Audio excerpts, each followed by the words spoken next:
Okay, आवाज कम।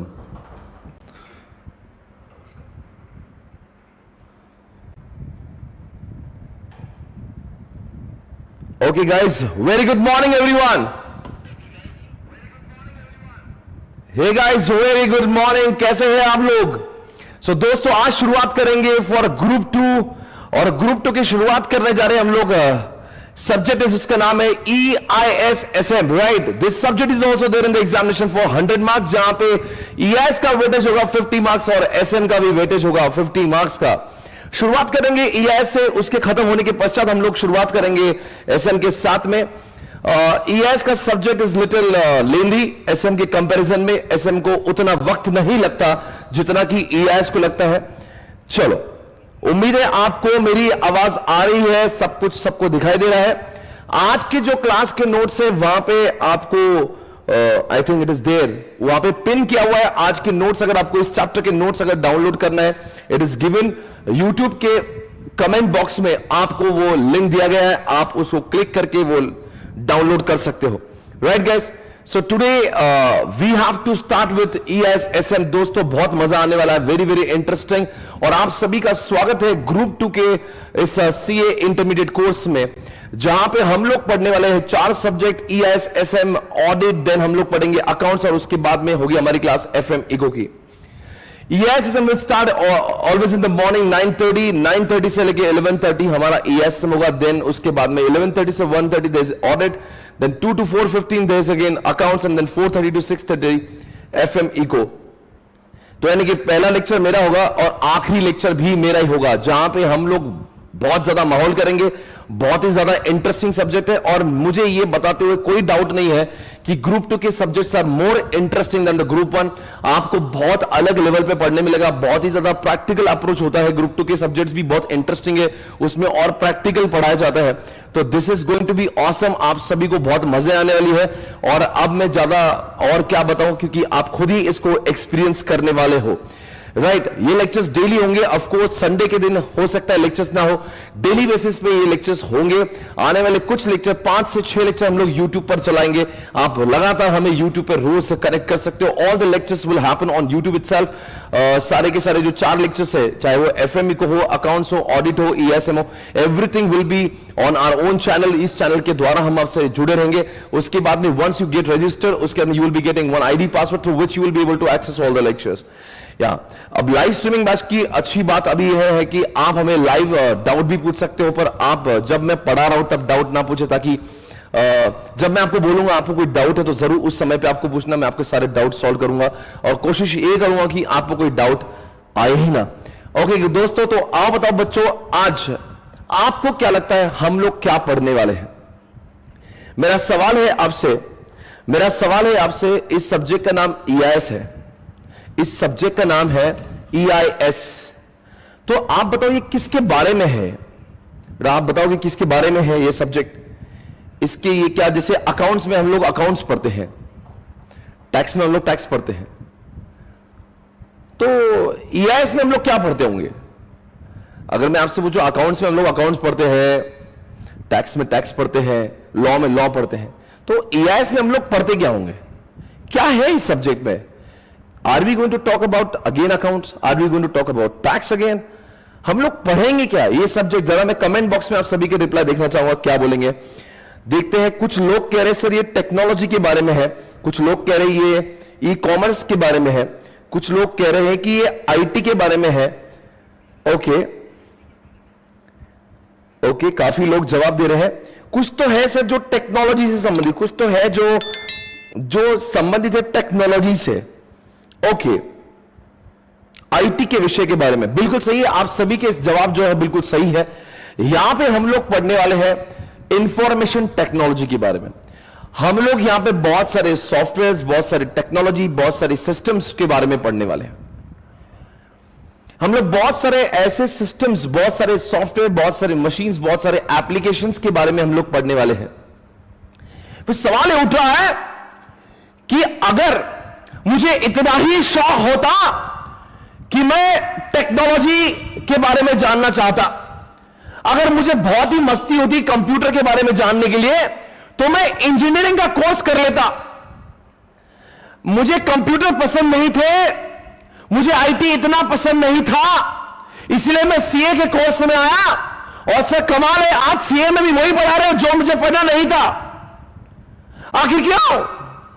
सवाल है मेरा आपसे, आखिर क्यों हम जैसे चार्टर्ड अकाउंटेंट जिसके नाम में अकाउंट्स है, why we are going to learn about technology?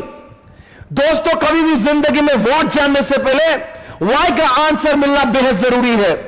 Unless and until you know about why, you will not understand what. Subject तो पढ़ लेंगे, कंसेप्चुअल पढ़ लेंगे, आपके दिमाग में मैं घुसेर दूंगा, वो कोई प्रॉब्लम नहीं है। आपको सब्जेक्ट क्लास में पूरी तरह से मेमोराइज भी हो जाएगा, आप एग्जामिनेशन के पेपर सॉल्व करोगे, उसमें भी कोई प्रॉब्लम नहीं है। पर सबसे पहले सवाल है, आखिर क्यों हम लोग को यह सब्जेक्ट पढ़ना इतना ज्यादा जरूरी है, जिसको आईसीए ने पूरे 50 मार्क के लिए दिया? क्या सचमुच चार्टर्ड अकाउंटेंट के संबंध टेक्नोलॉजी से जुड़े हुए? देखते हैं क्या जवाब मिल रहा है मुझे। Please answer this question. Okay, यहां पे वैभव कह रहा है कि CA should be professionally competent with changing technology. बहुत सही जवाब दे रहे हैं आप। Okay, because to do a business audit we need to know about the system. Okay, audit करने के लिए टेक्नोलॉजी का नॉलेज होना जरूरी है, ऐसा ही बोल रहे हैं। ओके, उसके बाद में टेक के दुनिया में, ओके, टेक की दुनिया में बना because business is changes towards new technology. अच्छा, अब आईसीए के मॉड्यूल में दिया तो पढ़ना ही पड़ेगा। अरे भाई, ये किसने बोला आपको? ओके, आगे काफी कुछ जवाब दे रहे हैं। पढ़ना इसलिए क्योंकि 50 मार्क के लिए जाए बेटा, ऐसी ही कोई जवाब है? ओके, मुझे आपको एक बात बताना है दोस्तों कि हम लोग यहां पे दुनिया की सारी टेक्नोलॉजी को नहीं देखेंगे। अगर आपको जरा सा भी ऐसा महसूस हो रहा है कि दुनिया की अंड शंड सारी टेक्नोलॉजी हमें सीए में पढ़ाई जाएगी, दोस्तों आपकी गलतफहमी है। हम लोग आज इस कोर्स में उन्हीं टेक्नोलॉजी को पढ़ेंगे, उन्हीं सॉफ्टवेयर को पढ़ेंगे, उन्हीं सिस्टम्स को पढ़ेंगे जिनका इस्तेमाल बिजनेस में होता है। दुनिया में तो लाखों टेक्नोलॉजी, आपकी जिंदगी खत्म हो जाएगी, टेक्नोलॉजी नहीं, इतना बड़ा वास्ट सब्जेक्ट है। हर जगह पे आज टेक्नोलॉजी छुपा हुआ है। शॉर्टकट में लोग उसको टेक कहते हैं, TECH, टेक। हर जगह पे टेक टेक टेक टेक चल रहा है। आपको हर कोई टेक के बारे में ज्ञान नहीं दिया जाएगा।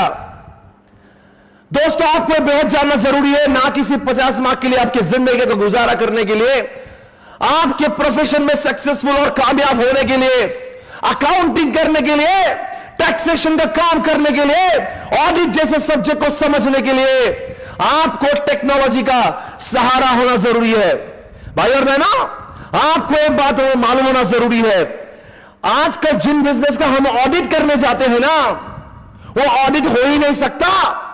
उनके बुक्स ऑफ अकाउंट चेक ही नहीं हो सकते, उनकी अकाउंटिंग ही नहीं हो सकती जब तक आप उनके सॉफ्टवेयर को जान नहीं लेते। वो जमाना चला गया दोस्तों कि लोग वही खातों पर पेन से अकाउंटिंग मेंटेन किया करते थे। जमाना चेंज हुआ है, organisation has shifted to technology. और जिन ऑर्गेनाइजेशन, जिन धंधों का हम ऑडिट करने जा रहे हैं, उन धंधों ने आजकल टेक्नोलॉजी का पूरा इस्तेमाल किया हुआ है। They have started using technology in everything, including accounts, including taxation, हर कोई जगह पे। अब ऐसे क्लाइंट का पूरा बिजनेस जो है, उसकी अकाउंटिंग वो टैली में करता है, उसकी अकाउंटिंग वो एसएपी में, आजकल एसएपी जैसे सॉफ्टवेयर का इस्तेमाल हो रहा है। आजकल हर जगह पे ई कॉमर्स का इस्तेमाल हो रहा है, जैसे अमेजॉन, जैसे फ्लिपकार्ट, हर कोई इंसान ने अपनी ऑनलाइन दुकान खोल रखी है। और अगर आप ऐसे धंधों का ऑडिट करने जाओगे, for example you have been appointed as an auditor of Amazon company, आप कैसे ऑडिट कर पाओगे अगर आपको खुद को यह पता नहीं है कि ई कॉमर्स चीज क्या होती है, ई कॉमर्स चलता कैसे है, किन टेक्नोलॉजी के सहारे से वो चलता है, आखिर ये चलता कैसे, बैकएंड में होता क्या है। जब तक आप टेक्नोलॉजी को समझ नहीं लेते, आप उसको ऑडिट करोगे कैसे। दोस्तों सारे सब्जेक्ट्स बाद में आते हैं, अकाउंट्स बाद में आता है, टैक्स बाद में आता है, ऑडिट बाद में। सबसे पहले टेक्नोलॉजी से अकाउंटिंग, टेक्नोलॉजी से प्रोसेसेस का ऑटोमेशन शुरुआत होता है, उसके बाद में आप ये सब कुछ कर पाओगे। आज आप मुझे बता दीजिए ऐसे बहुत ही थोड़े ऑर्गेनाइजेशन बचे हैं जहां पे कंप्यूटर का इस्तेमाल नहीं है। आप ही देख लो, आप जिन जिन जगहों पे जाते हो, जिन स्टोर में जाते हो, जिन बैंक्स में जाते हो, जिन एजुकेशनल इंस्टीट्यूट में जाते हो, कभी ऐसा देखा है वहां पे कंप्यूटर का इस्तेमाल नहीं हो रहा है। आप सुपर शॉपिंग पे जाओ, बार कोड से वहां पे बिलिंग हो रही है, एटीएम पे जाओ कंप्यूटर से विड्रॉ हो रहा है, बैंक के सारे एम्प्लॉइज पूरा टेक्नोलॉजी से काम कर रहे हैं। बिग बाजार जैसी ऑर्गेनाइजेशन, डीमार्ट जैसी ऑर्गेनाइजेशन पूरी तरह से टेक्नोलॉजी, यहां तक कि हॉस्पिटल्स में भी अगर आप किसी पेशेंट का रजिस्ट्रेशन कराते हो, टेक्नोलॉजी का इस्तेमाल हो रहा है भाई साहब। अरे ओला जैसे गाड़ियों में, जोमैटो जैसी जगह पे, फ्लिपकार्ट, अमेजॉन जैसे ऑनलाइन ई कॉमर्स स्टोर पे पूरा टेक्नोलॉजी है। तो इतना हर जगह पे टेक्नोलॉजी है। इन बिजनेसेस का ऑडिट जब आप करने जाओगे, ऑडिट करोगे कैसे, उनके बुक्स ऑफ अकाउंट्स को चेक करोगे कैसे, उनके प्रोसेसेस को समझोगे कैसे। Unless and until you know about technology, इस सब्जेक्ट का आपके साथ में बहुत गहरा रिश्ता है भाई और बहनों।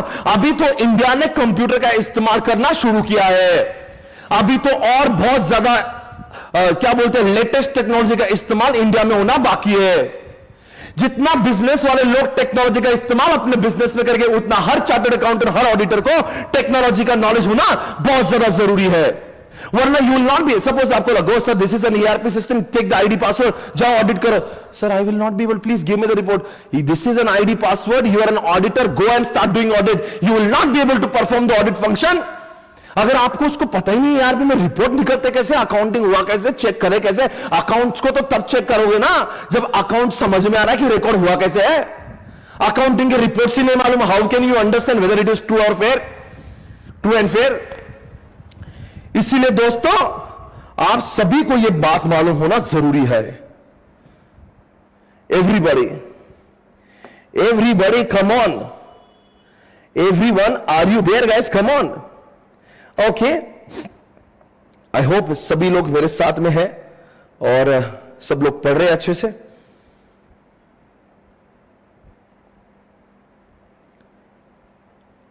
कुछ आई थिंक सबको समझ में आ रहा है मेरी आवाज। मैं तेज बोलूंगा, मैं तेज बोलता हूं। अगर आपको लगता है कि आपकी कानों में प्रॉब्लम हो रही है तो आप उसके हेडफोन निकाल सकते हैं।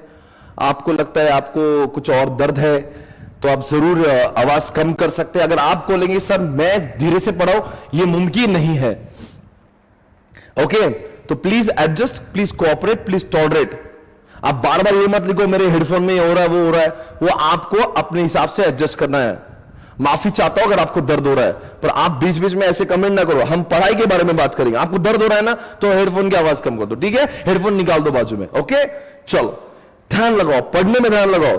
हाँ, ओके, आपको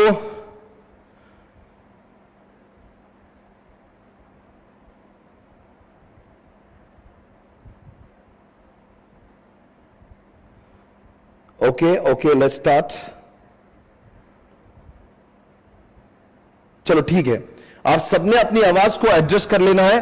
धीरे धीरे आपको मेरी आदत हो जाएगी, आपको लगेगा यही आवाज ठीक है। और वैसे ये थियोरेटिकल सब्जेक्ट है और मैं नहीं चाहता कि क्लास में आप सो जाएं।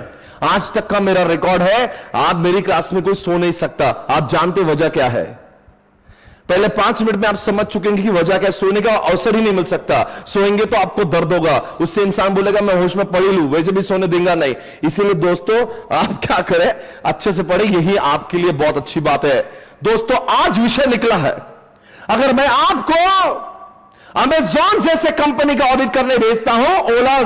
ओला की बात करेंगे, जोमैटो की बात करेंगे, फ्लिपकार्ट की बात कर लेंगे।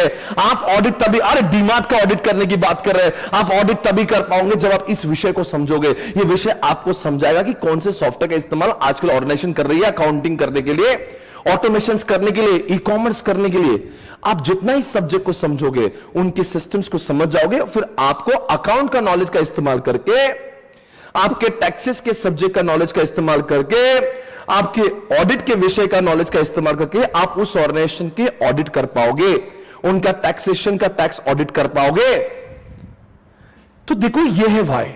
अब चलो आगे बढ़ेंगे। आप भी जरा सोच के बता, don't you think the world is moving towards technology? Can you please tell me any 5 examples which cannot survive without technology? आपको मुझे जवाब देना है, ऐसे कौन से 5 ऑर्गेनाइजेशंस है which cannot survive without technology? देखते कौन से लोग जवाब देंगे।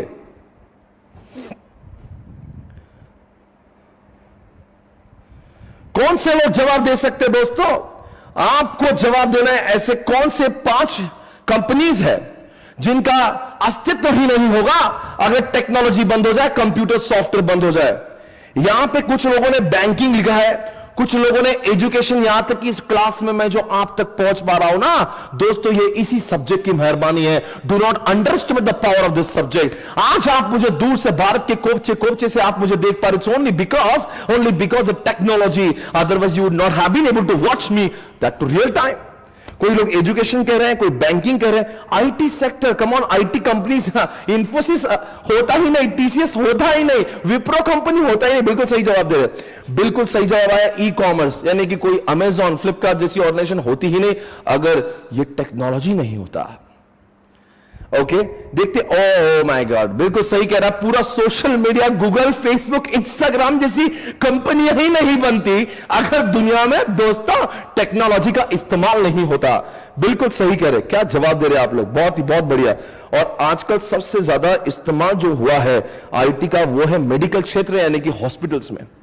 अगर आप हॉस्पिटल में जाएंगे, किसी को आईसीयू पेशेंट अगर देखते हो आप, आईसीयू के बंदा जब लेटता है ना, इंसान के घर वाले साथ में नहीं होते पर ईआईएस साथ में होता है। इमेजिन करिए, कोई बंदा जब आईसीयू में होता है ना, उसके आसपास इर्द गिर्द ये मशीन वो मशीन लगाई होती है जहां पे कंप्लीट मॉनिटरिंग होता है।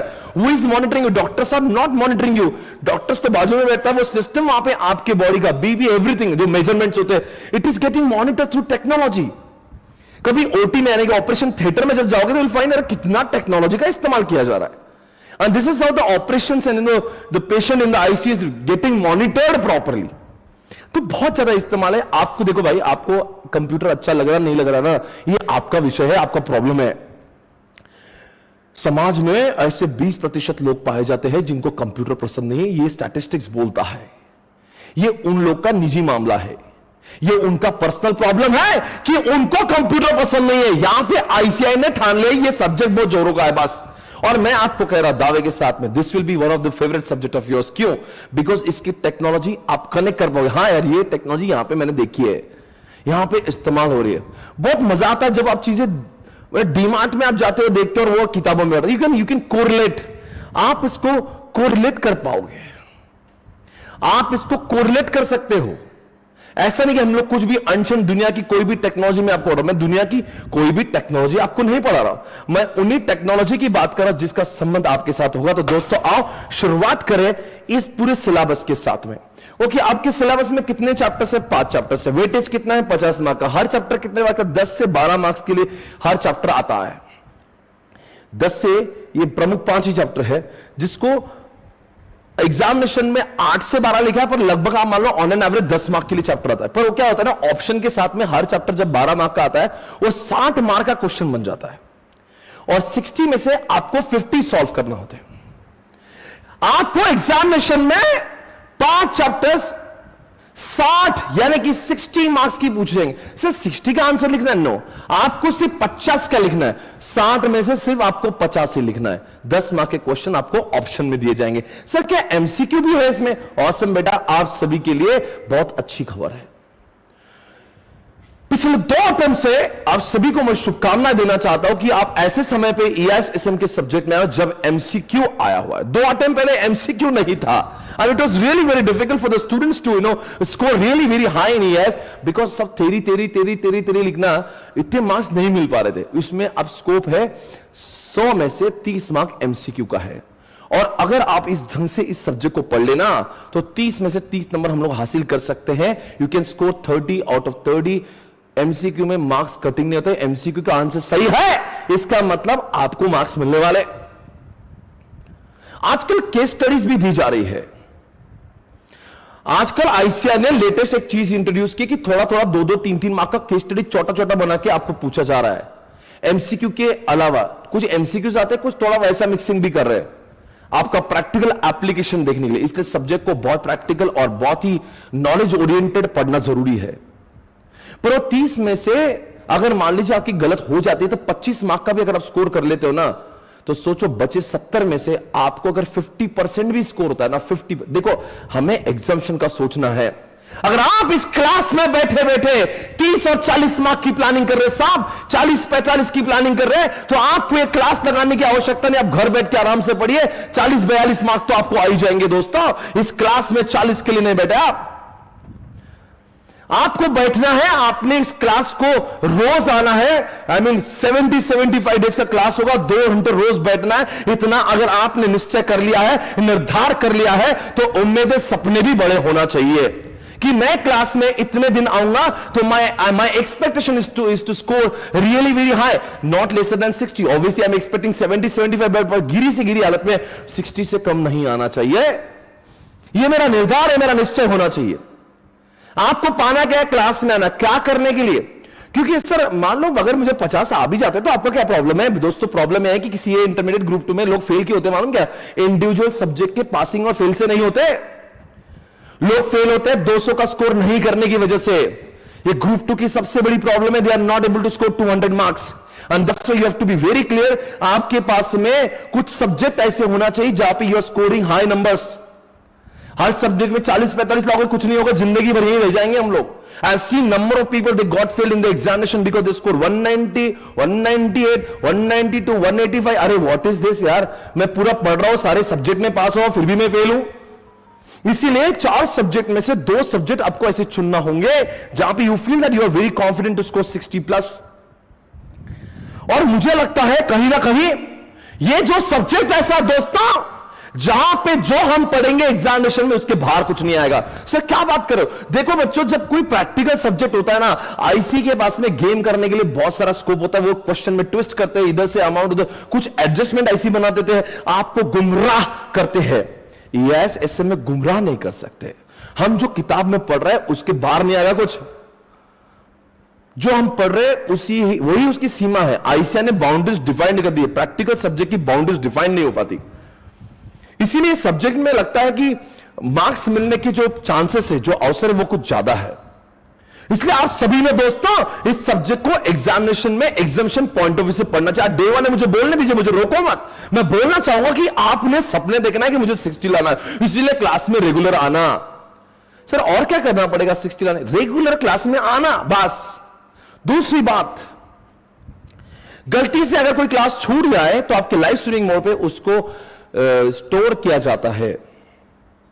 एक बार आप उसको देख सकते हो। In case you are not able to attend today's lecture, no problem, आपको बैकअप में देखना है, पर बहुत बैकअप देखना अच्छा नहीं। कितना बैकअप करोगे भाई? और आप जानते हो हमारी आदत कैसी, वो रह जाता है ना तो रह जाता है। आप सभी जानते हैं, ग्रुप पर नहीं, कुछ ऐसे लेक्चर हमारे नहीं हुए तो नहीं हुए, क्योंकि हमें रोज नया भी तो पढ़ना है, इसलिए वो सब गलती ना करें। तीसरी बात, जब आप क्लास में बैठे हो ना, पूरी सामग्री के साथ में आपके इसमें स्टिकी नोट्स होना चाहिए, आपके इसमें हाइलाइटर होना चाहिए, आपके इसमें पेन, पेंसिल और एक नोटबुक स्पेशल EIS-SM की। किसी और सब्जेक्ट की चिंदगिरी करके उसमें इधर से पेज पीछे से लिखेंगे, ये सब नौटंकी नहीं चाहिए मुझे। Okay, I want a separate notebook. मैं आपके सभी की नोटबुक चेक करने वाला। Okay, I want a separate notebook for this subject, जहां पे जब मैं आपको कुछ बोलूं लिखना है तो आपको लिखना है। हम पूरी वो सारी कोशिश करेंगे जब आपके स्टिकी नोट्स, आपको स्टिकी नोट्स पता है, जरा आप जरूर देंगे मुझे स्टिकी नोट्स। ये ऐसी इस टाइप की स्टिकी नोट है। ये तो बहुत छोटी साइज की है, ये स्मॉल साइज है, इसमें एक मीडियम साइज है तो एक लार्ज आती है।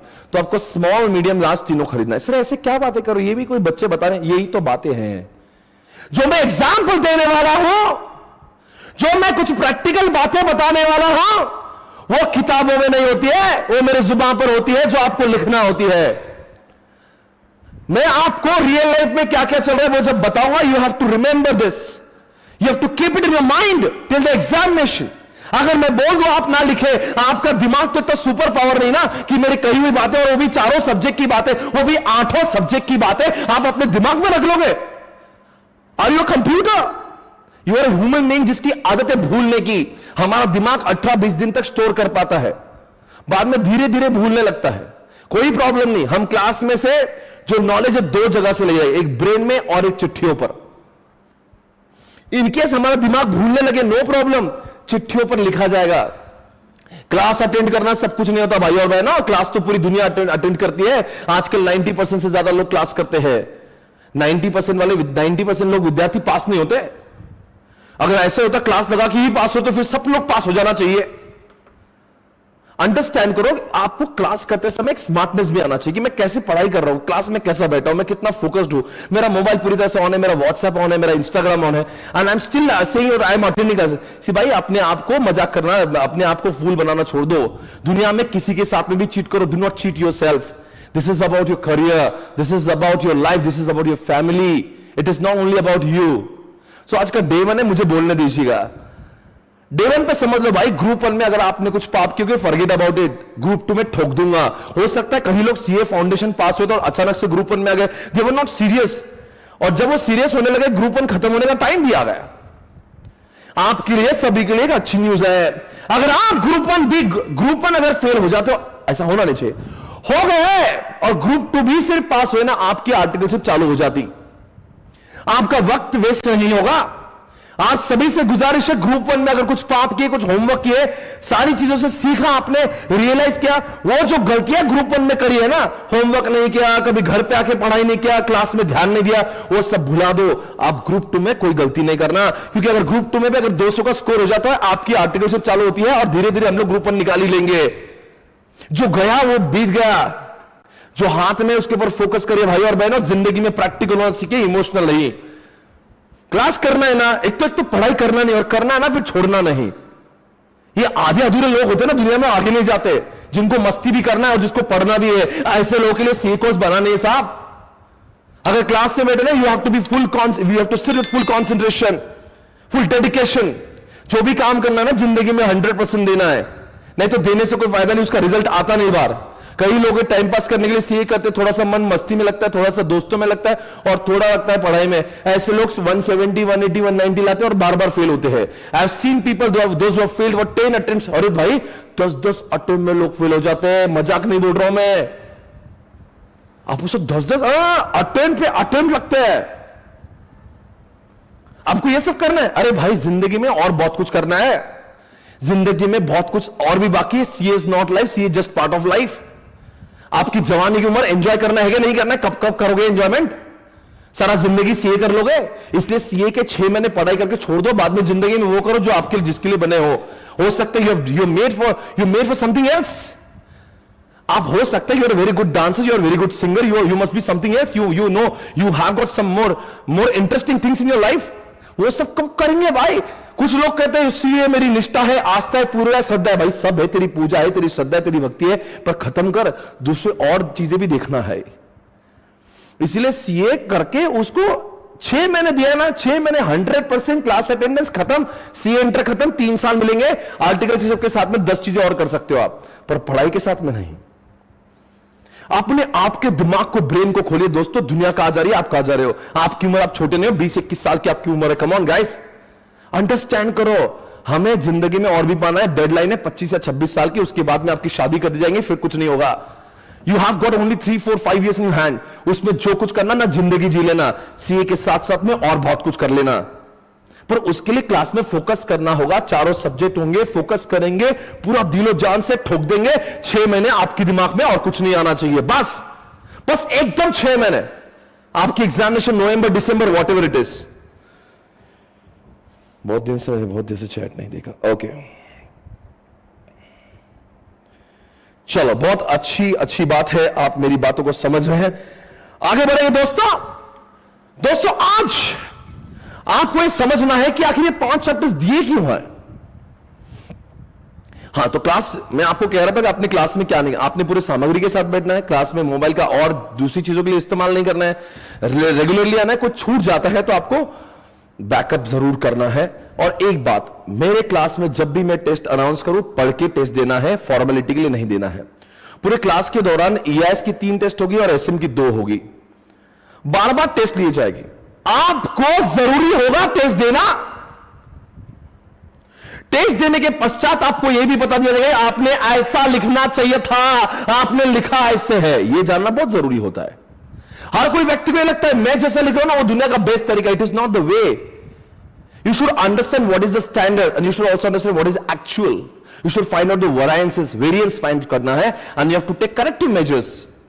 दुनिया में कोई इंसान परफेक्ट नहीं होता, परफेक्ट बनाना पड़ता है साहब, और धीरे धीरे ही इंसान अपने मंजिल की ओर बढ़ता है। एक एक छोटा छोटा बेबी स्टेप आपको अपनी मंजिल की ओर बढ़ाता है। एक दिन में इंसान कोई इलॉन मस्क नहीं बन जाता, एक दिन में कोई इंसान रतन टाटा नहीं बन जाता, एक दिन में मुकेश अंबानी नहीं बनता दोस्तों, और एक दिन में जेफ बेजोस नहीं बनता। इन सभी लोगों का अगर आप बायोग्राफी देखें, धीरे धीरे हर रोज कुछ और आगे थोड़ा अपने आप को और नेक्स्ट लेवल, एक दिन आप शिखर पर पहुंच जाओगे। एक दिन में सब कुछ नहीं होना है। कुछ लोग होते बड़े इंपेशेंट होते, आज ही मैं पालूंगा, आज ही दुनिया, कुछ नहीं होगा भाई एक दिन में। You have to be patient, consistency is required. कई लोगों के इंटरव्यू में आप सुनते हो, this is the very very important thing for the success, that is consistency. Consistency, हर रोज कुछ नया और अच्छा, कल से बेहतर। ये मोटिवेशन के बगैर आप सीए इंटरमीडिएट ग्रुप 2 में आओगे साहब, बहुत दर्द है। रोज 8 से 10 घंटे की क्लास करना मजाक नहीं है, माइंडसेट का गेम है, इंसान के फिजिकल कैपेसिटी का नहीं। अगर मान लीजिए मैं जिम कर रहा हूं, एग्जांपल, कितना वेट उठाना मेरी ताकत की बात नहीं, मेरे माइंडसेट की बात। अगर मेरे दिमाग ने सोच लिया ना मैं 50 किलो उठाऊंगा तो उठाऊंगा, और मेरे दिमाग ने बोल दिया ना कि नहीं उठा सकता, तो चाहे मैं कितना भी बड़ा बिल्डर क्यों ना हो, वो उठा नहीं सकता। It's about the mindset. आपका माइंड क्लियर होना चाहिए। It's the game of your mind. आपने दिमाग ने सोचा कि मैं 10 घंटे बैठने वाला हूं, माइंड सेट, विचार, आपकी सोच। चलो, बहुत अच्छी बात है। सभी लोग जुड़ चुके हैं, लगभग 740 स्टूडेंट्स यहां पे इस समय इस शो में जुड़ चुके हैं। देवी और सज्जनों, अब देखते हैं 5 चैप्टर्स आखिर क्या इनका आपस में कोई संबंध है। पिछले 2018 से 5 चैप्टर्स वैसे ही, पर चैप्टर के अंदर बहुत सारे अमेंडमेंट्स हुए। हाल ही में भी कुछ अमेंडमेंट्स हुए हैं। ये जो बैच चल रही है, ये लेटेस्ट अपडेटेड बैच है, इसके बाद में कोई अमेंडमेंट नहीं हुए हैं। आने वाले साल तक कोई अमेंडमेंट हो सकता है, 6-8 महीने साल तक कोई अमेंडमेंट होने की संभावना भी नहीं है, क्योंकि अभी बहुत सारे हुए। अगर हो भी जाते, it is none of your concern. वो जो भी होंगे ना, मैं वो सारे अमेंडमेंट यूट्यूब पे डाल देता हूं, वो भी फ्री ऑफ कॉस्ट जनहित में जारी होते हैं। तो इसके बैच की बात हो सकता है अनफॉर्चुनेटली आईसीए कुछ और चीजें ऐड कर दी थी, मान लो हो गई, तो उसमें घबराने वाली बात क्या। थोड़ा देखो 99% सिलेबस जो होगा इट माइट बी सेम। तो जो whatever amendments are coming, it will be introduced separately on YouTube, so don't have to worry about it guys, come on. So ये 5 चैप्टर्स का क्या रिश्ता है। ये बैच जुलाई 21, हाँ सबके लिए एप्लीकेबल है। ये जो 5 चैप्टर्स है, क्या इनका कोई रिश्ता है? क्या ये सारे आइसोलेटेड चैप्टर्स है? मानते हैं कंप्यूटर है, टेक्नोलॉजी सब कुछ है, पर क्या इनका आपस में कोई रिश्ता है? जी हां साहब, इनका आपस में कोई रिश्ता। सबसे पहले शुरुआत करेंगे चैप्टर नंबर 4 से, एम कॉमर्स, ई कॉमर्स। बताओ बच्चों, ई कॉमर्स के एग्जाम्पल कौन से हैं? Any business, any commerce which happens through electronic mode, with applications, with computers, with software is called as what? E-commerce. आपको जवाब देना है ई कॉमर्स के 3 एग्जाम्पल जो आपने अपने जीवन में ट्राई किए हैं, जिनके एप्लीकेशन आपके मोबाइल में आपने इंस्टॉल किए। आप जवाब देंगे ऐसे कोई 3 सॉफ्टवेयर जो ई कॉमर्स के लिए आपके दिमाग में है। यहां पे फ्लिपकार्ट का नाम आ रहा है, मिंत्रा का नाम है, अमेजॉन, वॉलमार्ट,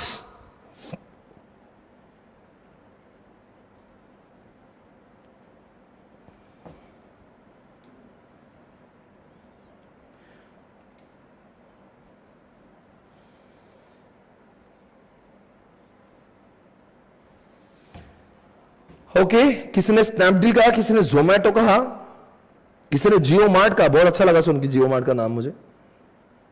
ओके, बहुत अच्छी बात है, बहुत अच्छी बात है, बहुत अच्छी बात है दोस्तों। स्विगी बिल्कुल आपके सही जवाब है दोस्तों। आपके सामने अमेजॉन, ये सारी चीजें आप रोज देखते हो, where from here you can buy, right. अब यहां पे जाओगे दोस्तों, अब सोचने वाली बात है। चलो मैं ले जाता हूं आपको अमेजॉन के ऊपर। अमेजॉन,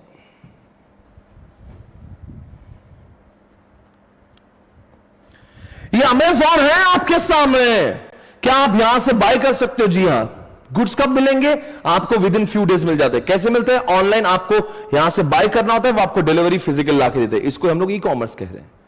अगर यही डीमार्ट की शॉप होती भाई और बहना, तो मैं डीमार्ट में जाके चीजों को खरीदता, उठा के घर पे लेके आता। वो ई कॉमर्स नहीं कर, वो सिर्फ कॉमर्स है, कॉमर्स। ये आपके सामने ई कॉमर्स है, 24/7 चलता है। क्या बिग बाजार ई कॉमर्स है? No. DMart? No. Shopper Stop? No. इनके दुकानों पर जाके लेना पड़ता है, तो वो ई कॉमर्स कैसा?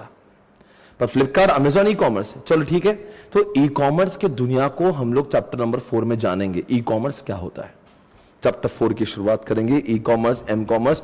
और आज सर ई कॉमर्स के बारे में क्यों इतनी जानकारी? आप ही मुझे बताओ, डोंट यू थिंक हर कोई ऑर्गेनाइजेशन, आप जितने लोगों जानते हैं, they have converted their business from offline to online. swapnilpatni.com क्या है भाई? आप जैसे लोग, आप जैसे छात्र, आप जैसे स्टूडेंट, जब भी किसी को पेन ड्राइव लेना है, गूगल ड्राइव लेना है, ओटीटी लेना है, या लाइव स्ट्रीमिंग करना है, कहां जाके आप बाय करते हो? आप पूना में आते हो लेने के लिए? No, you are able to buy our books and pen drive through what? Come on the website. तो क्या है, हम लोग ई कॉमर्स पे। तो ऐसे हमारे जैसे बहुत सारे लोगों ने ई कॉमर्स चालू किया है। इसलिए आप जैसे स्टूडेंट्स को इन ई कॉमर्स के बारे में जानकारी रखना है, क्योंकि आपके सीए बनने के बाद में स्वप्निल पाटनी क्लासेस, अमेजॉन, फ्लिपकार्ट, जोमेटो जैसे आपके क्लाइंट्स होंगे जो वो ई कॉमर्स पे होंगे, और उनका ई कॉमर्स का धंधा अगर आपको नहीं समझा, तो आप कैसे उसका ऑडिट करोगे? अंडरस्टूड? तो चैप्टर नंबर 4 जरूरी था, वो आपको दिया भी है। और इसमें बहुत सारी इमर्जिंग टेक्नोलॉजी के बारे में दिखाया है कि दुनिया में लेटेस्ट कौन सी टेक्नोलॉजी का इस्तेमाल हो रहा है। इन दिनों में क्लाउड कंप्यूटिंग है, मोबाइल कंप्यूटिंग है, ग्रिड है, वर्चुअलाइजेशन है, ऐसे बहुत सारे आधुनिक, आर्टिफिशियल इंटेलिजेंस है, मशीन लर्निंग है। अरे कितनी टेक्नोलॉजी आपको पता भी। हम लोग चार्टर्ड अकाउंटेंट के सिलेबस में अगर यहां पे अगर नहीं होता, तो हम कभी इस नॉलेज से वंचित रह जाते। People would have talked about machine learning, अच्छा, आर्टिफिशियल इंटेलिजेंस, अच्छा, और हम लोग क्या बात करते? अरे बात जान दो, समझना तो चाहिए क्या बोल रहा है बाजू वाला। और आजकल इन सब का इस्तेमाल हमारे बिजनेस में हो रहा है। देखो अमेजॉन, सर अमेजॉन क्या कर रहा है? जरा इस अमेजॉन को जिन लोगों ने इस्तेमाल किया है, उनको सभी को पता होगा। एक बार आप अमेजॉन से कुछ यहां पे सर्च करिएगा, वो चीजों की आपको एडवर्टीजमेंट बार बार अलग अलग एप्लीकेशंस पे दिखती है। आप यहां पे कुछ सर्च करो, जब भी आप किसी और सोशल मीडिया पे गए, वो आपको लगातार मॉनिटरिंग कर रहा है। यहां पे सर आपको कौन देख रहा है? सर हमको तो कोई नहीं दिख रहा है यहां पे। तो अरे बहुत लोग आपको देख रहे हैं, उसको कहते हैं यहां पे वेब3 का टेक्नोलॉजी हो रहा है। आपको मॉनिटर कर रहा है कि आप क्या क्या देख रहे हो। सर वहां पे कोई बैठा है, इंसान नहीं, मशीन बैठी जो आपको देखता है आप क्या देख रहे हो। और आपको मान लो 10 में से 9 बार आपने यहां पे अगर मान लो शर्ट सर्च किया होगा, अमेजॉन समझ जाता है अच्छा इसको शर्ट में दिलचस्पी है, उसकी मशीन समझ जाती है, उसका आर्टिफिशियल इंटेलिजेंस समझ जाता है कि इस बंदे को शर्ट लेने में बड़ा। मान लो कोई लड़की बार बार मेकअप का सामान देखती है, यहां पे मेकअप देखती है, लिपस्टिक के बारे में बात करो, जब भी लिपस्टिक नई मार्केट में आएंगे उसको ईमेल अपने आप आएगा। कौन भेजेगा? आदमी नहीं, सिस्टम बोलता अच्छा इसकी दिलचस्पी, साला मेकअप के आइटम में काम करो, ये भेज रहे उसको ईमेल। इंसान नहीं करेगा साहब, इंसान कुछ ही लोगों को सर्व कर सकता है, टेक्नोलॉजी लाखों करोड़ों को सर्व कर सकती है। तो आप लोगों को कभी कभी लगता नहीं, जैसे मान लीजिए मैं वेबसाइट पे जा रहा हूं, मेक माई ट्रिप पे, जहां पे मैंने पुणे बैंगलोर सर्च किया हुआ है। पुणे बैंगलोर सर्च करने के बाद मैंने सर्च करके छोड़ दिया, I did not buy it. पर जब भी मैं कोई और वेबसाइट पे भी जाता हूं, दूसरे बोलता है चलता क्या, आजा बॉम्बे जाना है, बैंगलोर जाना है। उसको कैसे पता मुझे बैंगलोर जाना है? मैंने तो सिर्फ मेक माई ट्रिप को बोला था, मैं दूसरी वेबसाइट पे जा रहा हूं, वो बोलता है आजा। अरे कैसे आजा भाई, तुझे कब बोला मैंने? वो हमें देख रहे हैं लगातार हम क्या कर रहे हैं, हमारी हरकतों को मॉनिटर किया जा रहा है। कभी कभी समटाइम्स यू सरप्राइज, साला आपने मिंत्रा पे शर्ट चेक किया, दूसरी वेबसाइट पे हम लोग फेसबुक पे मिंत्रा की एड पॉपअप हो जाती, मैं कोई और ऐप पे वहां पे मिंत्रा की एड पॉपअप आता कैसे यार, हो कैसे रहा है, कैसे होता है ये सब कुछ? ये सब चीजें सीखना जरूरी है। बहुत बड़ी दुनिया है। आइए दोस्तों, आगे बढ़ने का समय आ चुका है। ओके देविया सज्जनों, चैप्टर 4 को तो आपने देख लिया। सिर्फ चैप्टर 4 है तो चैप्टर 5 की जरूरत क्या? अरे आप ही बताओ, whenever you want to buy something online, don't you have to make payment on that? पैसे देंगे कि नहीं देंगे? डेबिट कार्ड यूपीआई से पेमेंट देंगे कि नहीं देंगे? अरे तो फिर इसलिए चैप्टर 5 पढ़ेंगे ना, जिसमें कोर बैंकिंग से सिखाते हैं कि आखिर पेमेंट होते कैसे हैं, आखिर बैंकिंग सिस्टम चलती कैसे। See no e commerce business can sustain without banks, without making payment. भाई पैसा, you are coming online swapnilpartner.com पे, you want to buy any course, will you be able to do it? Will you be able to buy unless you make the payment? No, you have to use what, come on, banking system. आपको core banking क्या होता है, कैसे centralise banking system होती है, कैसे ATM चलते हैं, कैसा मोबाइल पे बैंकिंग होता है, ये सब कुछ जानना आपके लिए जरूरी। बिकॉज आप जब किसी क्लाइंट के पास जाओगे ना, उसका सारा पैसा आजकल कैश, बच्चों नोट नहीं आती, मैं आपको बताता हूं, मेरा 99%, वो भी मैं 100% बोल सकता हूं कोविड के समय पे, मुझे आजकल कैश नहीं साहब मेरे पास। अगर आप बोले सब 100 रुपए दे दो, 100 रुपए भी नहीं मेरे पास, कहां से लाऊं, मैं गरीब आदमी हूं, कैश नहीं मेरे पास। मेरे बैंक में बहुत है, हाथ में कैश में नहीं। क्यों? Because everything is coming online. तो जब आप किसी क्लाइंट का ऑडिट करने जाओगे तो आपको पता होना चाहिए इसको पैसे आते कैसे, कहां से आते, क्या मैकेनिज्म है, क्या फ्रॉड हो सकता है यहां पे, क्या गड़बड़ हो सकती है, क्लाइंट का नुकसान कैसे हो सकता है, आपको ऑडिट करना पड़ेगा, आपको क्लाइंट को समझाना पड़ेगा। इसलिए कोर बैंकिंग आपको एक सेपरेट चैप्टर दिया है। तो ई कॉमर्स होगा तो कोर बैंकिंग, पैसे देने के लिए। आप बताओ, मेरा एक सवाल आपसे, आप ही बताना चैप्टर 2 की जरूरत क्यों है? Why financial and accounting systems are required? Accounting के सॉफ्टवेयर के बारे में क्यों सिखा रहे हैं हमें? हम है कौन? Chartered accountant. Then why the hell we have to know about accounting softwares? अरे भैया, जिस ऑर्गेनाइजेशन को ऑडिट करने जा रहे हो ना, उसने सारा अकाउंटिंग टैली ईआरपी पे किया है, और अब वो टैली ईआरपी के रिपोर्ट्स का ऑडिट कैसे करोगे आप? अगर आपको खुद को ही टैली नहीं आता तो टैली का ऑडिट कैसे करोगे आप? I'm telling you guys, more than 90% of the clients are using what, come on, automated software for making the records of accounts. उस सॉफ्टवेयर के बारे में जानकारी नहीं तो उसका अकाउंटिंग चेक कैसे करोगे आप? कभी कभी तो चार्टर्ड अकाउंटेंट को क्लाइंट बोलता है, भाई अकाउंटिंग भी तुम ही करो। भाई अकाउंटिंग का काम कैसे लोगे आप? आप किसी क्लाइंट का अकाउंटिंग मेंटेन कैसे करोगे जब आपको यही पता नहीं अकाउंटिंग का सॉफ्टवेयर? अकाउंटिंग के सॉफ्टवेयर के बारे में जानना बेसिक रिक्वायरमेंट है। लोग बोले ये पागल है, तू चार्टर्ड अकाउंटेंट बना है, सिर्फ तुझे सिर्फ अकाउंटिंग का डेबिट क्रेडिट थ्योरी पता है, प्रैक्टिकल तो पता है। एक एंट्री मार मेरे सामने, एक एंट्री का, अच्छा मार एंट्री, मार सकता है क्या? कैसे ऑडिट? किताबों पे थ्योरेटिकल। भाई तुम्हें क्लाइंट के सामने अपनी इज्जत होती है भाई, वो आपको देखता है how the way you work. If you want to get selected for big 4, आपको ये ऐसे सॉफ्टवेयर पे आपका कमांड चाहिए, आपके हाथ दौड़ना चाहिए वहां पे, देन यू गेट सिलेक्टेड। कमान, वो इंटरव्यू में पूछते भाई कौन से सॉफ्टवेयर का नॉलेज है तुझे? ओके, बहुत ही अच्छी बात है, उम्मीद है सारे लोग एंजॉय कर रहे हैं। Okay guys, welcome back. So इसलिए अकाउंटिंग, और रही बात अगर आप ई कॉमर्स के साथ में जोड़ना चाहते हो तो ई कॉमर्स के बिजनेस फ्लिपकार्ट, अमेजॉन है, उनका पेमेंट करने के लिए कोर बैंकिंग जैसे सॉफ्टवेयर लगेंगे। और इतनी बड़ी ऑर्गेनाइजेशन है, इतना सारा सेल करेंगे, इतना सारा धंधा करे तो अकाउंटिंग सॉफ्टवेयर से उसका रिकॉर्डिंग भी करेंगे। अगर आप चैप्टर में लिंकिंग देखना चाहते हो, ई कॉमर्स का धंधा है, पेमेंट करने के लिए चैप्टर 5 चाहिए, फिर उनके धंधे का रिकॉर्डिंग अकाउंटिंग करने के लिए उनको चैप्टर नंबर 2 के अकाउंटिंग सॉफ्टवेयर की जरूरत है। बड़े बड़े कंपनी का सेल होगा, परचेस होगा, रिसीट होगा, पेमेंट होगा, कैसे रिकॉर्ड होगा? अकाउंटिंग सॉफ्टवेयर से बहुत आसान है, ऑटोमेटेड हो, तो आपको सिर्फ जर्नल एंट्री करना है, बाकी posting, summarising, sorting, calculation, reports वो सब खुद बना देता है। आजकल थोड़ी ना वही खातों पे मेंटेन, वो लाल कलर की वही है, एक मुनीम बैठा है, वो सब जमाना, but those days have gone. It was once upon a time, अभी कुछ नहीं है ऐसा। सर अब कौन सा चैप्टर बचा है? अब बताओ, आप ही मेरे सवाल बता दो, आप मुझे सवाल बता दो भाई और बहना, ऑटोमेटेड बिजनेस प्रोसेस का क्या संबंध है ई कॉमर्स चैप्टर से? क्यों सिखाया जा रहा है आपको ऑटोमेटेड बिजनेस प्रोसेस? धंधा नहीं बदलने का, धंधे करने के तरीकों को बदलना जरूरी है।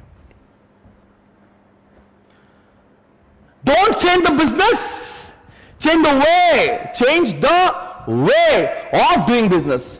आपने देखा होगा आजकल बहुत सारे लोगों ने अपने काम करने के तौर तरीकों को इस तरह से बदला है, उनकी जिंदगी बदल गई है, उनके एफर्ट्स कम हो गए, उनका टाइम कंजम्पशन कम हो गया, उनकी कॉस्टिंग कम हो गई, उनके प्रॉफिट बढ़ गए। अभी आपके सामने जो मैं कर रहा हूं क्या है? बिजनेस प्रोसेस ऑटोमेशन में कर रहा हूं। सर आप कैसे कर रहे हो? बच्चों पहले जब नया टीचर था दोस्तों, बहुत मेहनत की मैंने, 12-12 घंटे पढ़ाया करता था मैं। सवेरे 7 बजे से इस क्लास में था, रात को 9 बजे तक ऐसी चीखता था। बैक टू बैक 4 शो, 7 से 10, 11 से 2, 2 से 5, 6 से 9, 4 शो रोज, 6 साल तक यही काम किया है। आओ वही पढ़ाओ, आओ वही पढ़ाओ, पढ़ाओ। अब एक ही बात पढ़ाता हूं मैं। क्यों सर, कैसे? मतलब what ever I am teaching it is getting recorded, और वही चीजें बार बार प्ले होती है। इसका मतलब क्या? मेरे धंधे के करने के, काम करने की प्रोसेस, मेरे पढ़ाने का प्रोसेस, मेरा टीचिंग का प्रोसेस ऑटोमेटेड हो गया है। ये है चैप्टर 1 का एग्जाम्पल। नंबर 2, आपने कभी कभी मॉल में बिलिंग करते देखा? पहले ऐसे कानों में पेन डाल के ऐसा बिलिंग हुआ करता, आपने कभी ऐसा किराना शॉप पे ऐसे लिखते थे ऐसे? वो जमाना चलेगा है, वो तो छोटी छोटी किराना शॉप पे होता है आजकल, छोटी छोटी ग्रोसरी शॉप पे होता है। आजकल बड़े बड़े मॉल में ऐसा वाला सिस्टम नहीं, बारकोड लगाते ऐसे ऐसे करते बस। It is so fast. धंधा नहीं बदला। कल भी दुकान में सेल हो रहा था, आज भी हो रहा है, कल भी बिलिंग हो रही थी, आज भी हो रही है। बिलिंग करने के तरीके बदले हैं ताकि, अरे भाई बड़े बड़े डीमार्ट जैसे ऑर्गेनाइजेशन में इतने सारे कस्टमर को कितना फास्ट सर्व करते हैं। इतने सारे कस्टमर, छोटी सी शॉप पे तो हौला बन जाएगा वो, उसको समझेगा नहीं मैं क्या करूं भाई, इतने कस्टमर को कैसे बिलिंग कब करूं, सामान कब दूं। ऑटोमेशन आ चुका है।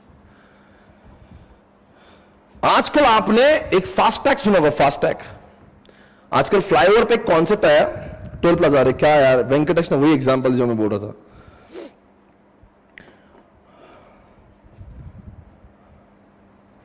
आजकल फास्टैग आया भाई और बहना, आपको टोल बूथ पे, टोल प्लाजा पे खड़े रह के पैसे देने की जरूरत नहीं है। आपकी गाड़ी खड़ी, automatically funds will be deducted. You don't have to stand in the queue for long time. Pune Bombay highway पे when I used to go to Bombay, it used to take long time because वो टोल प्लाजा पे इतनी सारी गाड़ियां खड़ी, एक एक आदमी पैसे दे रहा है, वो गिन रहा है। भाई now you don't have to stop there. आपकी गाड़ी में फास्टैग के अंदर प्रीपेड चीजें होना चाहिए। प्रीपेड आपने 1000-2000 उसमें भर दिए, आपकी गाड़ी वहां पे रुकती है, सिस्टम डिटेक्ट करता है, ऑटोमेटिकली फंड्स आर डिडक्टेड, आपको आगे जाना है, वो अपने आप वो बैरियर खुल जाता है।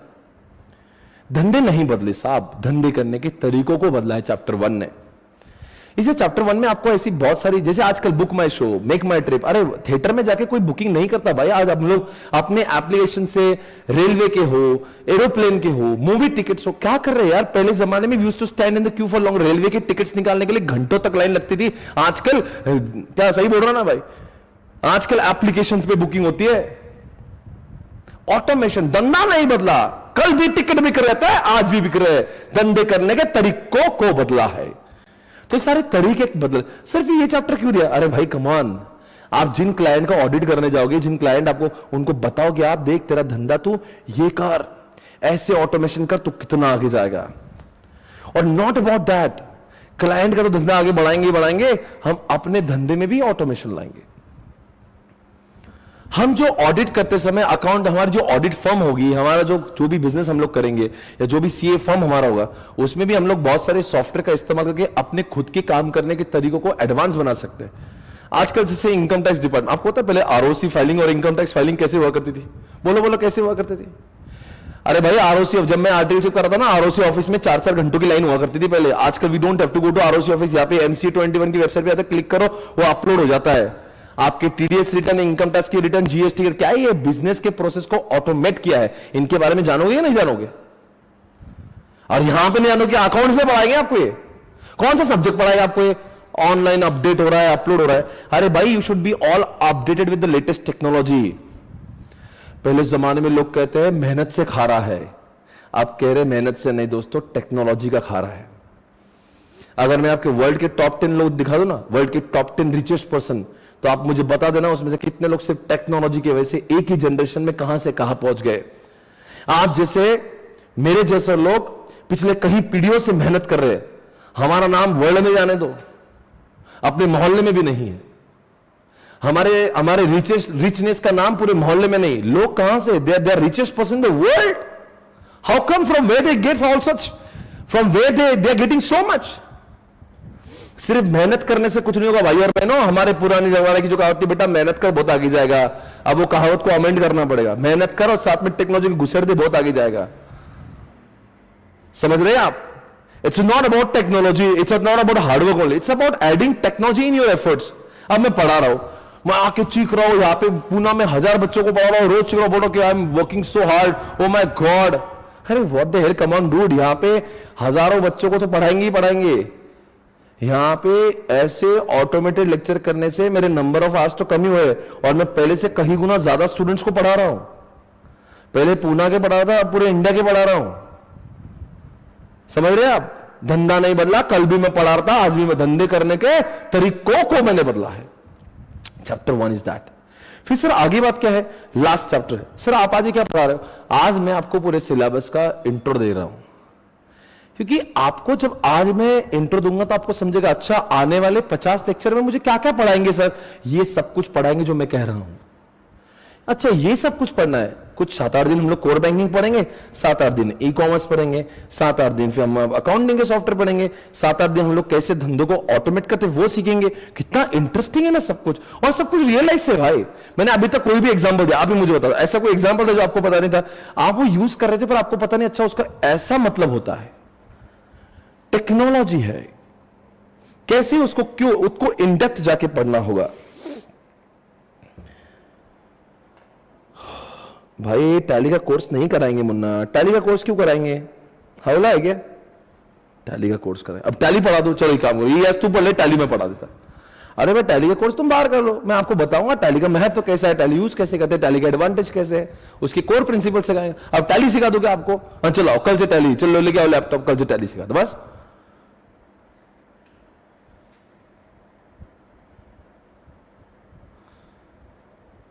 इस सब्जेक्ट में लास्ट अमेंडमेंट आई थी बेटा 3-4 महीने पहले, वो यूट्यूब पे अपलोड करी हुई है, और इसमें वो अमेंडमेंट ऑलरेडी कवर हुए हैं, उसके ऊपर चर्चा ना करें। हाँ क्लास में राइटिंग प्रैक्टिस होती है ना बेटा, वही तो बोला स्टार्टिंग में, आपका टेस्ट होता है, आपको लिखने स्टिकी नोट्स लगाना पड़ते हैं, राइटिंग प्रैक्टिस होता है, ठीक है, डोंट वरी। ये हौला क्या होता है बेटा, तुम्हें हौला समझने के लिए रोज क्लास अटेंड करना होगा। Thank you so much guys, welcome back everybody. The last chapter from your syllabus is what? Information system. You know what is the definition of this? Any system which produces information for the management, for taking decision is called as information system. पहले आप समझो मैं क्या बोल रहा हूं, बाद में आप एग्जांपल देना। Any system which provides valuable information to the management for taking decisions is called as information system. जैसे कि स्वप्निल पाटनी क्लासेस, मैं उसका मैनेजर, अब मुझे डे टू डे लाइफ में बहुत सारे निर्णय लेना होते हैं कि बताओ भाई मेरे एम्प्लॉय ने कितना सेल किया, मेरे पास में सेल्स की टीम है तो मुझे जानना पड़ेगा ना कौन से सेल्स के पर्सन ने कितना सेल किया, तो मुझे कौन बताएगा? मैं एम्प्लॉय से पूछूंगा बता तूने कितना सेल किया? नहीं, मेरा एक सॉफ्टवेयर जो मुझे बताता है कि कितना सेल हुआ है, कौन से एम्प्लॉय ने कितना। अब मुझे देखना है स्टेट वाइज कितना सेल हुआ, मुझे देखना है ब्रांच वाइज कितना सेल हुआ है। अब ये सारी रिपोर्ट मुझे कौन देगा? मेरा एक सॉफ्टवेयर मैंने बनाया जो मैं आज आपके सामने प्रस्तुत करूंगा, उस सॉफ्टवेयर का नाम हो गया इंफॉर्मेशन सिस्टम, जो मुझे इंफॉर्मेशन देता है ताकि मैं निर्णय ले सकूं। अभी कोई एम्प्लॉय अच्छा नहीं काम करता, मैं उसको बजाऊंगा, उसको बोलूंगा निकल जाओ, गेट लॉस। ये कोई ब्रांच अच्छा काम नहीं तो बोलूंगा प्लीज क्लोज योर ब्रांच। तो मुझे देखना है स्टेट वाइज कैसे सेल हुआ, मुझे देखना है कौन से सब्जेक्ट्स में कितने एडमिशन हुए, EIS में कितने हुए, FM में कितने हुए, कौन से स्टेट में कितने हुए, फाउंडेशन में कितने स्टूडेंट्स इंटर में पूरे रिपीट हुए। अगर ये सारी जानकारी मुझे चाहिए तो I should have some software. अगर मैं अपने एम्प्लॉय को बोलूंगा ढूंढ के ला तो बेटा पिछले 2 साल में अपने इसमें EIS में कितने स्टूडेंट्स पढ़े ढूंढ, तो अरे ढूंढने में 8 दिन चले जाएंगे, यहां पे सॉफ्टवेयर पे क्लिक करूंगा सेकंड्स में मिलेगा मुझे। और बड़े बड़े धंधे ऐसे नहीं ढूंढ के ला। अच्छा स्वप्निल पाटनी क्लासेस बहुत छोटी ऑर्गेनाइजेशन है, रिलायंस मुकेश अंबानी बोलेगा अरे भाई वो पूरे वर्ल्ड में जितने भी रिलायंस है देखो रे कितना सेल हो रहा, मुझे निर्णय लेना है। अच्छा साहब 1 साल लगेगा, अगले साल निर्णय ले लेना, तब तक तो निर्णय बदल भी जाएगा। अंडरस्टैंड करो भाई, कभी कभी वक्त की पाबंदी होती है, you have to be very quick, you have to be very smart in taking decisions. दुनिया कहां चली भाई, सेकंड में बदलती है। शेयर मार्केट देखा नहीं आपने? आप शेयर मार्केट में बैठो, ये देख रहे भाई ट्रैक रिकॉर्ड क्या है, वो शेयर मार्केट का जो बंदा बैठा होता है ना, जो ऑनलाइन बाई सेल करता है, उसको क्लिक क्लिक पे रिपोर्ट चाहिए, बिकॉज उसको हर सेकंड पे निर्णय लेना था कि बाई करना है कि सेल करना है। करोड़ों की डील होती है। राकेश झुंझुनवाला, राकेश झुंझुनवाला की बात करेंगे, वैरेन बफेट की बात करेंगे। वो आपको लगता है आप वो बोल रहे मुझे बता रहे कंपनी का ट्रैक रिकॉर्ड क्या है, 50 साल का हिस्ट्री बताओ। वो जैसा रुको 50 साल का हिस्ट्री देखना था 2 साल तो लगेंगे। अच्छा, sometimes you have to be very quick, sometimes you have to take very fast decision। तो इसलिए ऐसी इंफॉर्मेशन मिलाने के लिए चैप्टर 3 आपके सामने दिया। आई होप पूरा के पूरा सिलेबस आपके दिमाग में कि हमें कौन से ये चैप्टर को डिटेल में पढ़ना है, बहुत डिटेल में पढ़ेंगे वो। उसके बाद नहीं, आज पर पहला दिन मुझे बताना जरूरी नहीं भाई किस में क्या पढ़ना है। अगर मैं आपको बताया बगैर ही धीरे धीरे ठोकना चालू कर, अच्छा आप चुप करेंगे चैप्टर 4, तो पूरा मूवी सस्पेंस हो जाएगा। मैं नहीं चाहता आप सस्पेंस में, आपको आने से पहले महसूस हो कि हम लोग बहुत अच्छी अच्छी चीजों को आने वाले कुछ दिनों में पढ़ने वाले हैं, बहुत मजा आएगा, वेरी वेरी इंटरेस्टिंग। और एसएम का तो मैं क्या बताऊं, SM is so so so beautiful यार। SM is all about business. SM और ईआईएस सब्जेक्ट में वास्तविक जीवन में कोई भी संबंध नहीं। फिर सर दोनों को साथ में क्यों रखा गया? दोनों को साथ में इसलिए रखा बिकॉज आईसीएस में ऑप्शन नहीं था। सर दोनों में कुछ भी कनेक्शन है? Absolutely no connection.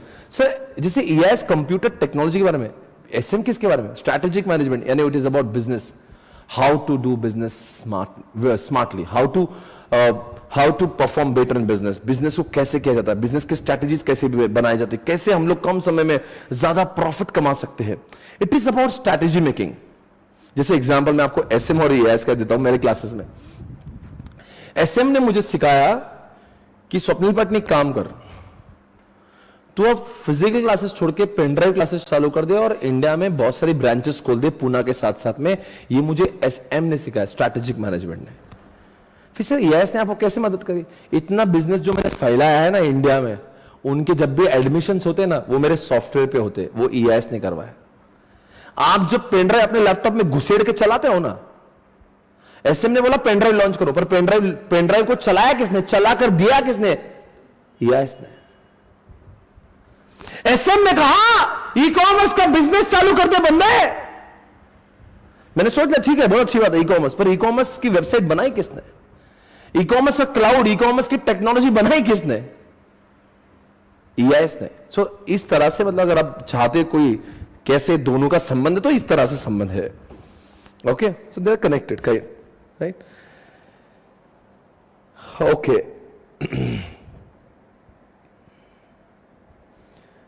बहुत अच्छी बात है, सिलेबस आपके दिमाग में है। मैं बेशक आगे बढ़ना चाहूंगा। जब भी हम लोग कोई अब ये जैसे कि इस तरह की किताबें आपको दी जाती है, मैं आपको बुक दिखा देता हूं कि हम लोग कैसे बुक से पढ़ते हैं, क्या करते हैं। सारी बुक्स आपको कलरफुल दी जाती है, बहुत ही सुंदर अच्छी बुक होती है, देखने में आपको अच्छा लगेगा देखकर।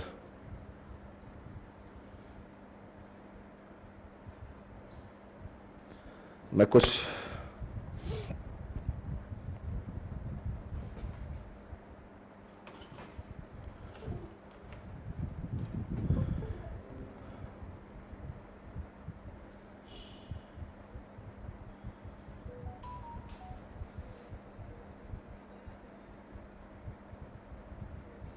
चलो ठीक है, यहां से देखते हैं लास्ट पैच डेटा कौन सा, ईआईएस रॉक्स।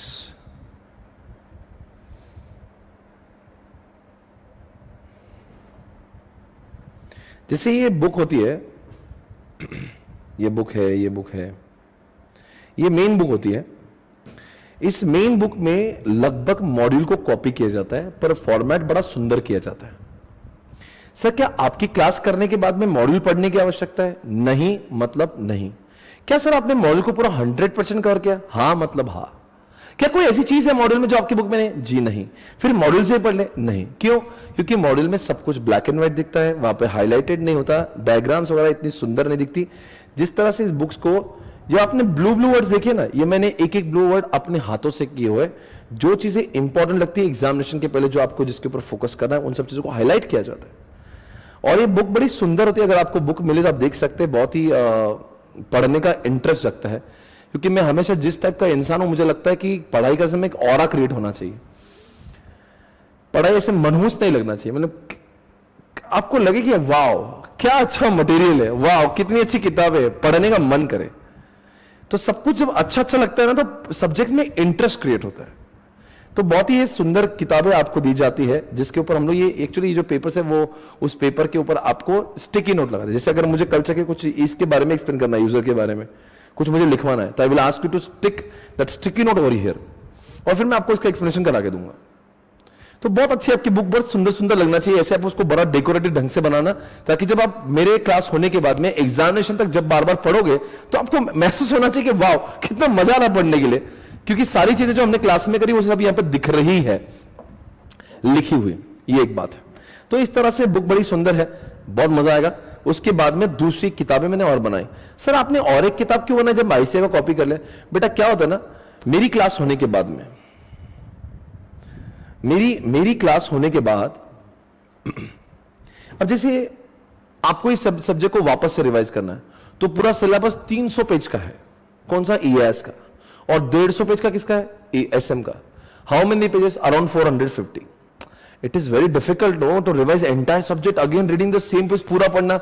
देखो हम लोग सीए में अगर एक ही सब्जेक्ट होता ना मुमकिन होता। वी आर हैविंग 8 सब्जेक्ट्स, तो हर सब्जेक्ट में आप बोलोगे नहीं नहीं इतना ही टाइम देगा, ऐसा नहीं। तो मैंने उस चीज को समझा है कि after my class gets over आपके में से 100 पेज की किताब होना चाहिए, but it should have all those content which is very very important from the examination point of view. इसीलिए मैंने आपके लिए एक कॉन्सेप्ट बनाया, इसका नाम है रॉक्स।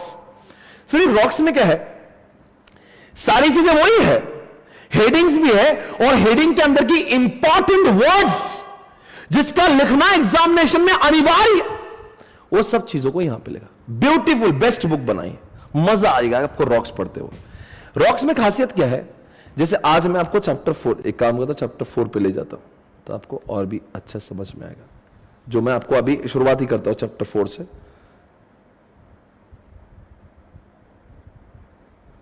अब एक चैप्टर में आपको बताना चाहता हूं, वो तो मेन बुक हम लोग मेन बुक से पढ़ेंगे, पर क्या होता है रॉक्स के इस्तेमाल देखो। जैसे रॉक्स में क्या होता है ना, चैप्टर 4 जब मैं आज आपको पढ़ाऊंगा तो चैप्टर 4 का मास्टर चार्ट मैंने आपको बताया, यानी कि चैप्टर के अंदर 100 पेजेस है, पर 100 पेज पढ़ने से पहले मुझे पता होना चाहिए इस चैप्टर में आखिर क्या क्या है, because chapter is also broken down into various parts. तो आज मैं शुरुआत करूंगा चैप्टर 4 से, अभी करने ही वाला बस 5 मिनट्स में। तो चैप्टर चालू होने से पहले आपको पता होना चाहिए इसमें क्या क्या है। तो इसमें ये 6 पार्ट है, यानी the entire chapter is broken down into 6 parts, e commerce, risk control, digital payment, और उसके पेज नंबर भी दिए ऊपर कि ये पार्ट पढ़ना तो मुझे कौन से पेज पे जाना है। बहुत ही खूबसूरत बुक बनाया, आप पढ़ोगे तो आपको मजा आएगा। उसके बाद में मुझे लगा कि कंप्यूटिंग टेक्नोलॉजी बहुत बड़ा विषय है, तो उसको भी मैंने इतने पार्ट्स में डिवाइड कर दिया। अब इतना पेज आप देखोगे तो आपको पूरा आइडिया आ जाएगा कि इस चैप्टर में आखिर हम लोग क्या कुछ पढ़ने जा रहे हैं।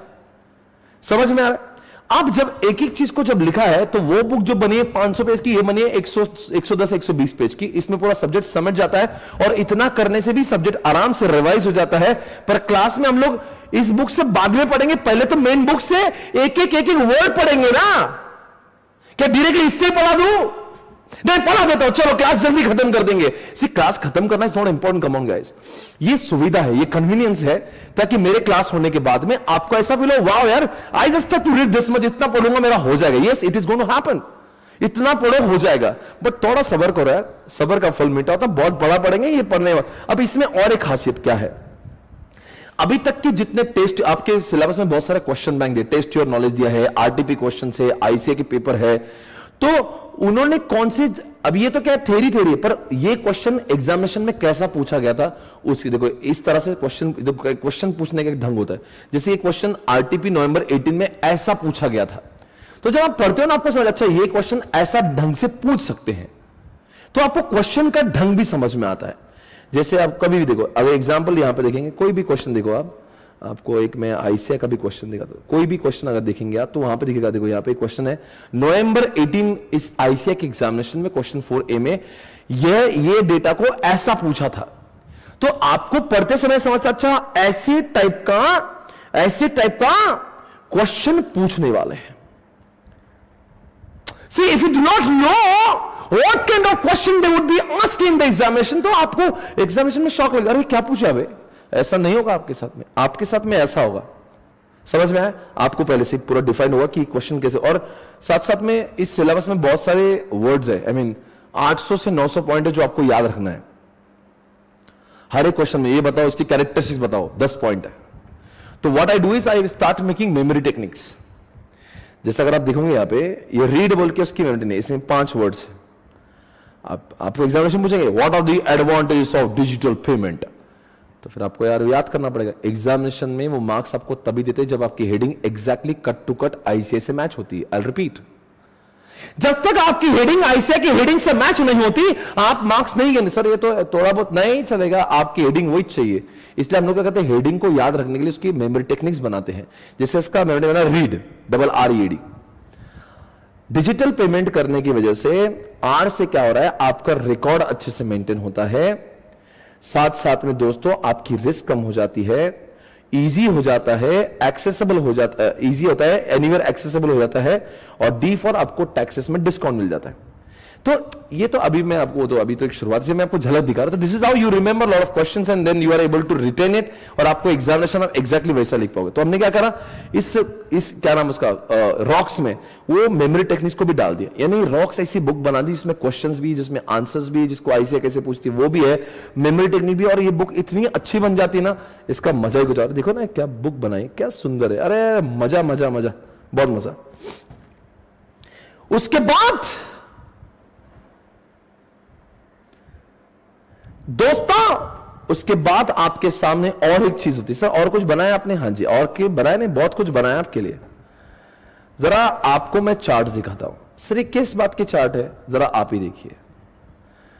अब क्या होगा, ये पूरा पहले तो आपको मैंने कहा मेन बुक में चैप्टर 4 100 पेज का है, रॉक्स में वो 15 से 20 पेज का है, पर मैंने सोचा इसको और एक छोटा सा कंटेंट और छोटा, कि पूरा सिलेबस हमारा 30 से 40 पेज में समेटना चाहिए। Sir only 30-40? यस। आप देखो चैप्टर 4 मैंने कितने सस्ते में समेट लिया, 1 2 3 4 5 6 7 8, दैट्स इट। 8 पेज में चैप्टर 4 खत्म। सर इसमें क्या है, इसमें केवल हेडिंग्स है और कॉन्सेप्ट है।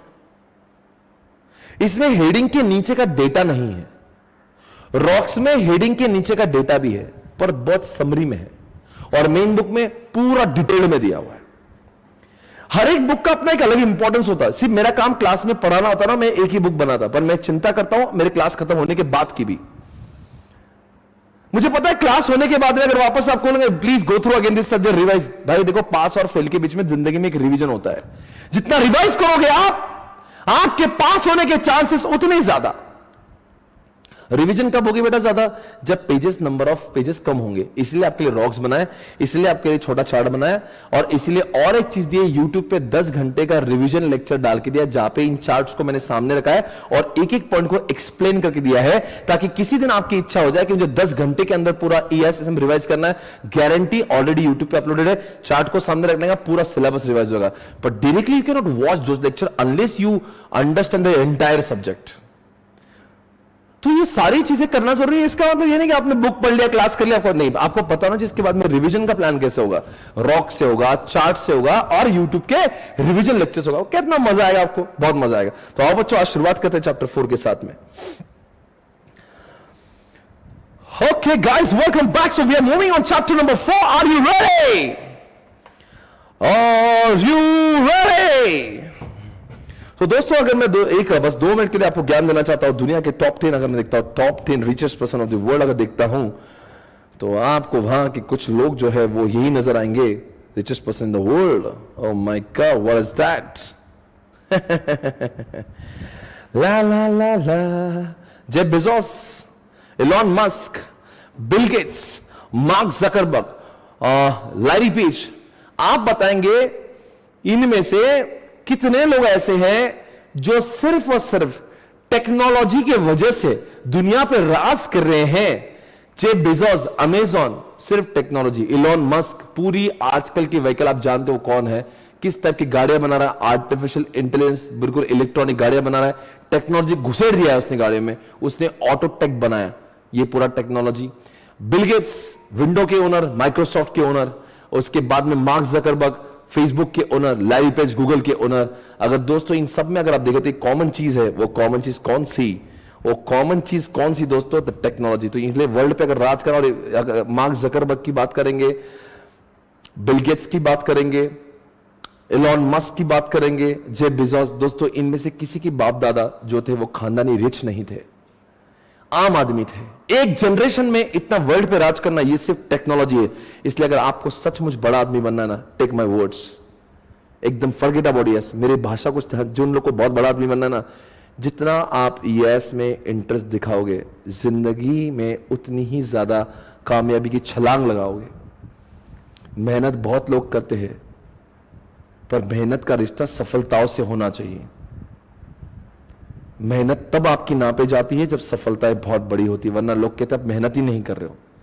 इसलिए दोस्तों, इस मेहनत के साथ में ईआईएस को जोड़ना, समझना, जब भी आप इस सब्जेक्ट को पढ़ोगे आपने सोचना जो मेरा ड्रीम बिजनेस है, कैसे मैं इन टेक्नोलॉजी का इस्तेमाल उसे ड्रीम बिजनेस में करने वाला हूं।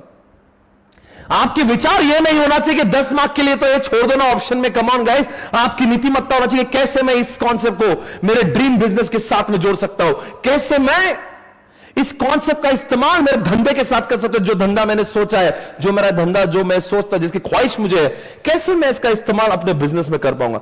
ये आपकी सोच होना चाहिए दोस्तों। Come on, welcome back. So इसके बाद में इंडिया में भी ऐसे बहुत लोग हैं जो सिर्फ और सिर्फ टेक्नोलॉजी की मदद, अगर आप देखते होंगे ओयो रूम्स का ओनर, ओयो रूम्स के ओनर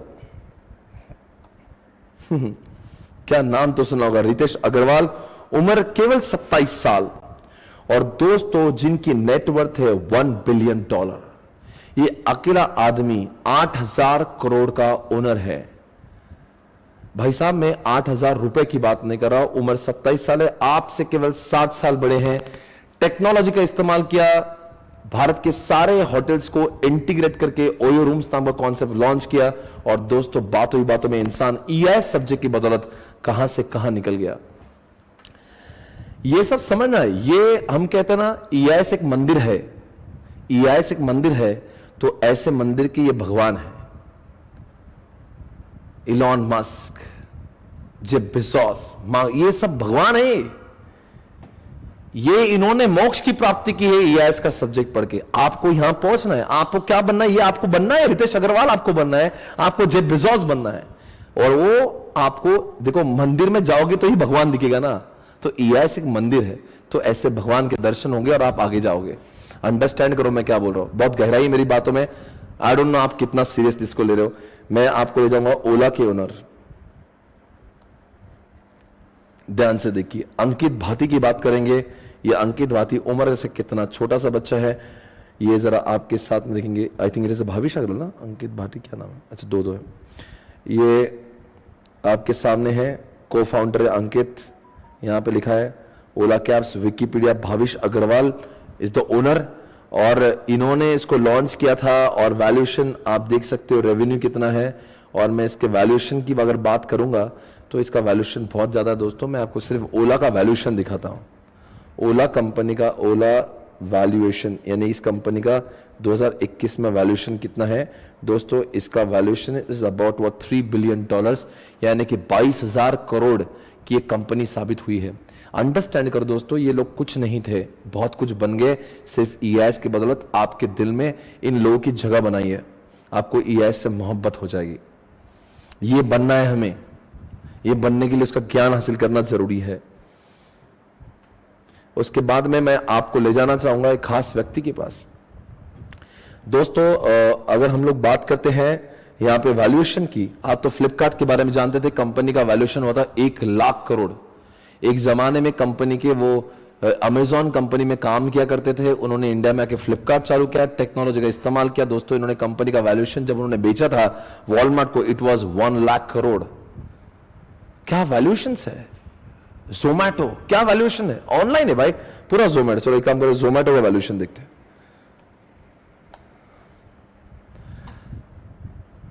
$250 मिलियन की फंडिंग मिली है उनको।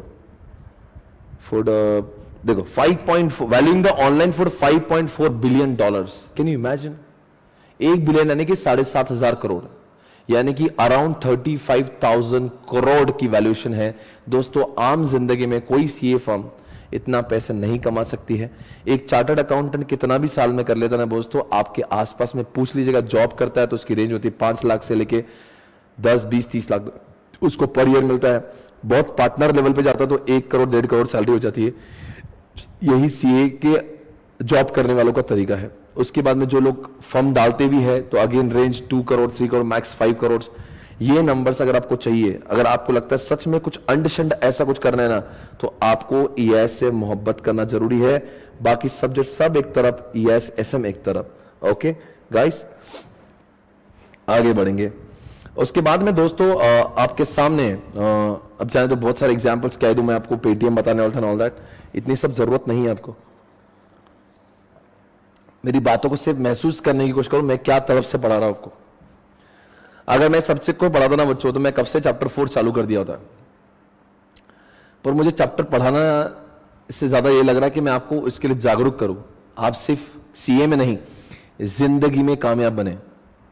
सीए आज ना कल हो जाएगा भाई, आज मेरी क्लास करो ना करो, आज ना कल तो हो ही जाएगी, साल 2 साल में सीए, 2 साल इधर उधर सीए बन जाओगे आप। पर बनने के बाद क्या, दैट इज वेरी इंपॉर्टेंट। बनने के बाद में कामयाबी कैसे मिलेगी, कैसे हम लोग ऐसे बड़े बन पाएंगे। हर समय आने वाले जितना भी समय ईएसएसएम के लेक्चर में, हर समय आपको यही सोचना है कि मुझे कैसे ऐसे इंसानों तक पहुंचना है, कैसे बनना है। आपके दिमाग में ऐसे ख्वाहिश होना चाहिए। सीए बन जाएंगे भाई, क्या लगता है 1-2 साल इधर उधर ठोकर खा के इंसान बन ही जाता है, पर कितने सीए सक्सेसफुल होते वो इंपॉर्टेंट है ना।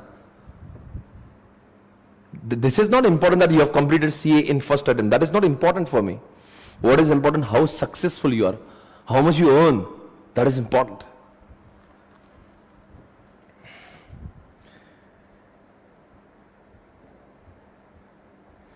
Thank you. आगे बढ़ेंगे। बड़ा एसपीसी का वैल्यूएशन भी दिखाएंगे जरूर। सर हौला हौला करने की जरूरत नहीं है।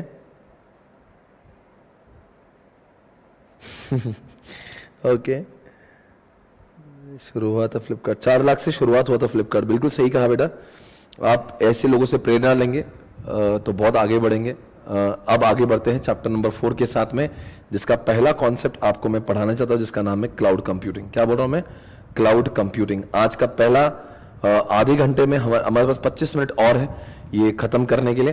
25 मिनट के अंदर ये पूरा आज का लेक्चर खत्म हो जाएगा, और उसके बाद में उसके पश्चात हम लोग क्लास को खत्म करेंगे, बिकॉज अब हमारे पास 25 मिनट है। पर मुझे पूरी उम्मीद है कि आज के इस लेक्चर से आप बिल्कुल ईएसएसएम पढ़ने के लिए आपका माइंडसेट बन गया है। Are you ready guys, come on everybody, are you all ready. आज शुरुआत करने जाएंगे इस पूरे ऐतिहासिक शो का। आज हो रहा है प्रारंभ, जिसका नाम है ईएसएसएम। दोस्तों आज से शुरुआत करेंगे, आने वाले कुछ दिनों तक नॉन स्टॉप लगातार पढ़ते रहेंगे, नॉलेज को गेन करते रहेंगे और जिंदगी में कुछ पाने की चाहत बनाते रहेंगे। चैप्टर 4 की शुरुआत करते हैं आपके साथ में। सबसे पहला कॉन्सेप्ट में पढ़ाने जा रहा हूं कंप्यूटिंग टेक्नोलॉजी। 6 हिस्सों में चैप्टर को डिवाइड किया, उसमें कंप्यूटिंग टेक्नोलॉजी दिया है, और उस कंप्यूटिंग टेक्नोलॉजी के अंदर एक कॉन्सेप्ट है जिसका नाम है क्लाउड कंप्यूटिंग। उससे मैं शुरुआत करने जा रहा हूं। बिल्कुल, क्या एनर्जी आप लोगों में, अरे आपकी एनर्जी मान रहे नहीं, मेरे से ज्यादा तो आप ही एनर्जेटिक लगते हो मुझे। Come on guys. और आपके घर पे भी कोई भाई बहन अगर कुछ ऐसे लोग होंगे ना जो सीए नहीं भी करते, उनको भी बिठाओ। कोई खाली बैठा हो ना घर पे, भाई, छोटे भाई, बड़े भाई, कुछ भी, उनको बिठाओ, ये बहुत आगे जाएंगे वो लोग भी। ये सिर्फ सीए का सब्जेक्ट नहीं, बिठा दो सबको, पूरे घर को टीवी पे लगा दो, अंडरस्टैंड करो, इसके फायदे बहुत है। अभी तो मैंने शुरुआत की, आप लोग को माहौल बना देना। सबको बिठा दो क्लास में, चलो। Cloud is the place, cloud एक ऐसी जगह है which is accessible from anywhere in the world, which is accessible from anywhere in the world. Cloud is the location where data is stored and that data is accessible. वहां पे सिर्फ data ही नहीं, वहां पे एप्लीकेशन सॉफ्टवेयर भी store होते हैं, पर वो दुनिया में हर जगह से एप्लीकेबल होते हैं। Cloud is the location which is accessible from anywhere any time in the world. Sir क्या इसका मतलब है, थोड़ा सा प्रैक्टिकल बताएंगे? हाँ जी, प्रैक्टिकल वही तो बताने वाला था मैं। दोस्तों मैं गूगल पे जा रहा हूं और गूगल पे मैं सर्च करता हूं सनी देओल। ओह माय गॉड, क्या आप सनी को देख सकते हैं? ये सनी देओल। आप कहेंगे सनी को क्यों बताया भाई? दोस्तों सनी मेरे लैपटॉप में नहीं है, सनी कहां पे? गूगल के क्लाउड पे। That's why I can access. अगर आप भी आपके मोबाइल में सनी डालो तो आपको भी यही प्रतिमाएं दिखेंगी। दोस्तों इसका मतलब क्या? ना डेटा आपके लैपटॉप में है, ना डेटा मेरे लैपटॉप में है। डेटा है कहां? डेटा क्लाउड में, इसलिए दुनिया में कहीं से भी दिख रहा है। आगे चलो, मेरी फेवरेट इंसान को मैं देखना चाहता हूं जिसका नाम है दीपिका पादुकोण आपके सामने। दोस्तों ओ my God, she is so gosh, क्या बात है दोस्तों, वो आपके सामने। ये फोटो में कोई रिस्क नहीं, इसको दिखा सकते हैं दोस्तों, आइए चेक करते हैं। भाई और भाई ना, आपके सामने आ गई है वो दोस्तों दीपिका आपको भी दिख रही है, ना मेरे लैपटॉप में है ना आपके लैपटॉप में है, वो तो गूगल के क्लाउड पर है। अच्छा, तो अगर गूगल ने इस इमेज को क्लाउड पर नहीं होता रखा तो हमें यह नहीं दिखता। सर एक बताओ तो इनका क्लाउड दिखता कैसे, कहां पे रखते हैं? एक काम करते हैं, मैं आपको YouTube पे ले जाता हूं। अरे यार ओके, ये चलते क्या गाने इसमें? तो चलो एक काम करते हैं, आईसीआई की इस वेबसाइट पे जाके हम लोग स्टूडेंट्स का नॉलेज पोर्टल सर्च करते हैं और उसमें से इंटरमीडिएट की बुक्स निकालते हैं, उसमें से भी हम लोग EISM की बुक निकालते हैं और एक काम करते हैं, ये गए हम लोग यहां पे स्टडी मटेरियल में और हम जाते हैं स्टडी मटेरियल के अंदर। सर ये क्यों दिखा रहे हो? आप ही मुझे बता दो मैं क्यों दिखा रहा हूं। क्या आपको दिखता है? क्या मुझे दिखता है? सबको दिखता है। इसका मतलब ये जो डेटा है ना, जो आईसीआई ने ये क्लाउड पर रखा हुआ है। आईसीआई क्या करता है, कुछ लोग जैसे मेरे जैसे लोग, आईसीआई जैसे लोग, जिनके पास में बहुत डेटा नहीं रखना होता, थोड़ा थोड़ा सा डेटा होता है, जो अपने प्राइवेट क्लाउड खुद नहीं बना सकते, वो अमेजॉन के क्लाउड को या फिर कोई भी बहुत सारे क्लाउड कंपनीज है वर्ल्ड में, उनकी क्लाउड को भाड़े पर लेता है। जैसे मैंने AWS का क्लाउड भाड़े पर लिया है, उसको मैं किराया देता हूं, वो उनके बड़े बड़े सर्वर में मेरी छोटी सी वेबसाइट रखने की जगह देते हैं। अमेजॉन का मेन जो इनकम है वो अमेजॉन के वेबसाइट से नहीं है जहां से आप कपड़े और सब कुछ खरीदते हो। अमेजॉन का मेन इनकम तो AWS से आता है। कहां से आता है? AWS से आता है। देखो ये मैं खोल पा रहा हूं, ये डेटा कहां से है? कहां से है?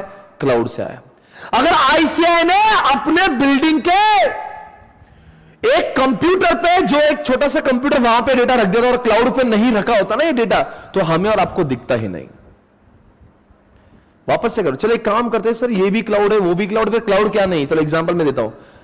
एग्जांपल इधर आओ मेरे पास आओ। चलो ये swapnilpatil.com है, ये swapnilpatil.com है, ये आपको दिख रहा है।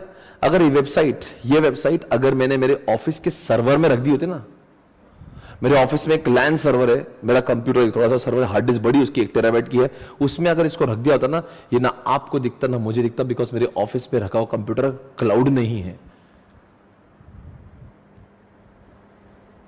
हमने अपने ही लैपटॉप में, जैसे मेरे लैपटॉप में कुछ डेटा मैंने D ड्राइव में रखा ना, वो आपको क्या दुनिया में किसी को भी नहीं दिख सकता, इसलिए वो क्लाउड नहीं है।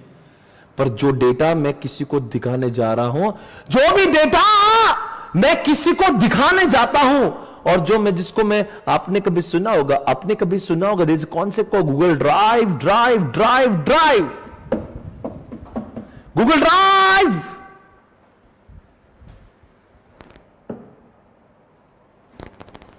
सर ये क्या है Google drive? Google drive is a location where data is uploaded, जहां पे डेटा अपलोड किया जाता है and which is accessible for many in the world. अब जैसे ये मैंने फास्ट ट्रैक क्लास के बारे में कुछ लिखा है, ये मेरे लैपटॉप में से मैंने गूगल ड्राइव पे डाल दिया। गूगल ड्राइव आपने कभी ड्रॉप बॉक्स सुना होगा, क्या हम लोग इसको क्लाउड कह सकते हैं? हाँ, क्योंकि जो डेटा हम लोग यहाँ पे अपलोड, फॉर एग्जाम्पल मैं क्या करता हूँ, बहुत बार अपने ऑफिस का बहुत सारा ड्राइव पे डालता हूँ। मैंने अपने खुद के लाइसेंस, अपने घर के जितने भी इंपॉर्टेंट कागजात है, जो पैन कार्ड है, आधार कार्ड है, सब कुछ मैंने गूगल ड्राइव पे डाल के रखा है। बताओ क्यों? अगर मान लीजिएगा मैं इंडिया से बाहर घूमने गया और मेरा पासपोर्ट खो गया, मेरे पास कुछ डॉक्यूमेंट ही नहीं, कैसे मैं हासिल करूंगा सबको? मैं कुछ नहीं करता, वहां पे जाके अपना जीमेल से, अपने गूगल से मैं गूगल ड्राइव खोलता हूं और वहां पे सारे डॉक्यूमेंट मुझे मिल जाते हैं। इसका मतलब Google drive is the location which is accessible from India, जिसका डेटा दुनिया में कहीं से भी एक्सेसिबल होता है। इसका मतलब Google drive is also cloud, drop box is also cloud, YouTube is also cloud, Google is also cloud. So cloud क्या नहीं है? आपने अपने लैपटॉप पे जो डेटा भर के रखा है ना, वो क्लाउड नहीं है, बिकॉज दुनिया में कहीं से दिखता नहीं है। मेरे ऑफिस के सर्वर पर जो निजी सर्वर है वहां पे जो डेटा तो दुनिया में किसको नहीं था। अगर मेरे ऑफिस पे कुछ डेटा रखा है तो मुझे वो ऑफिस जाके ही एक्सेस करना पड़ता है, पर जो गूगल ड्राइव पे जो रखा है ना, मुझे दुनिया में कहीं से भी दिख सकता है। इसलिए जो डेटा मुझे बार बार कहीं से भी लगता है ना, मैं उसको गूगल ड्राइव पे रख देता हूं, ताकि मैं इंडिया में क्या वर्ल्ड में कहीं भी जाता हूं वो डेटा मुझे मिल जाता है। Hey guys, come on. I hope you're understanding this. Yeah? It's called the cloud. चलो आज इंस्टाग्राम देखते हैं। सर क्लास में इंस्टाग्राम क्यों दिखा रहे? देखो देखो इंस्टाग्राम, ये है इंस्टाग्राम, ये है मेरा स्वप्निल अंडरस्कोर पाटनी, ये है मेरा यूजर आईडी और इसका पासवर्ड है ये।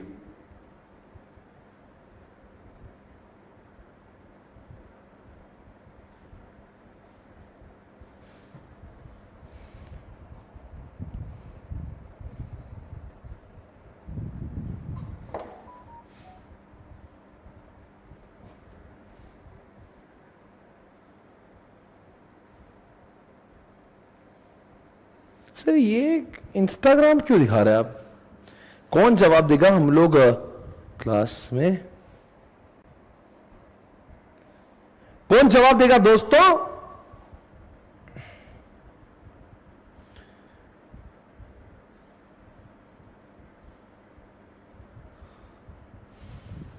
दोस्तों ये है आपके सामने,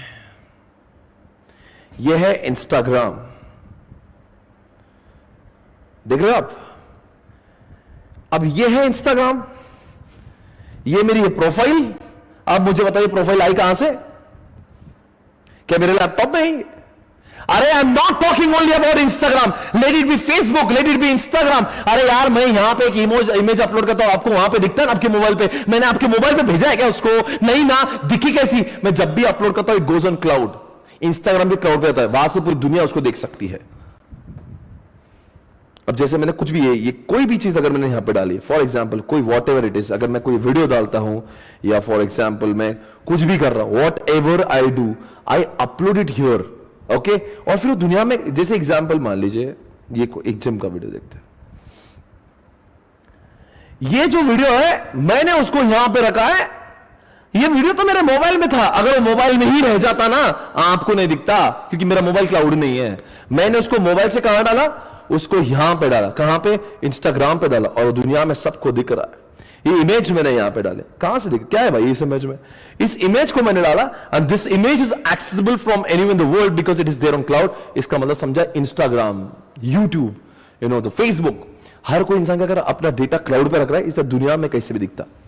अगर दुनिया में क्लाउड ही नहीं होता तो इंस्टाग्राम ही नहीं होता, ना फेसबुक होता, ना यूट्यूब होता, ना गूगल होता।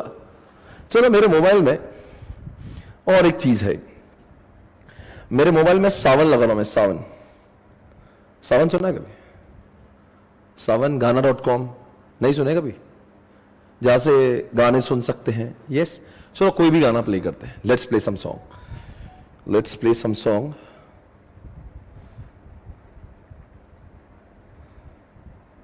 मैं इसको बोल रहा हूं कि गाना चलाओ जरा जरा।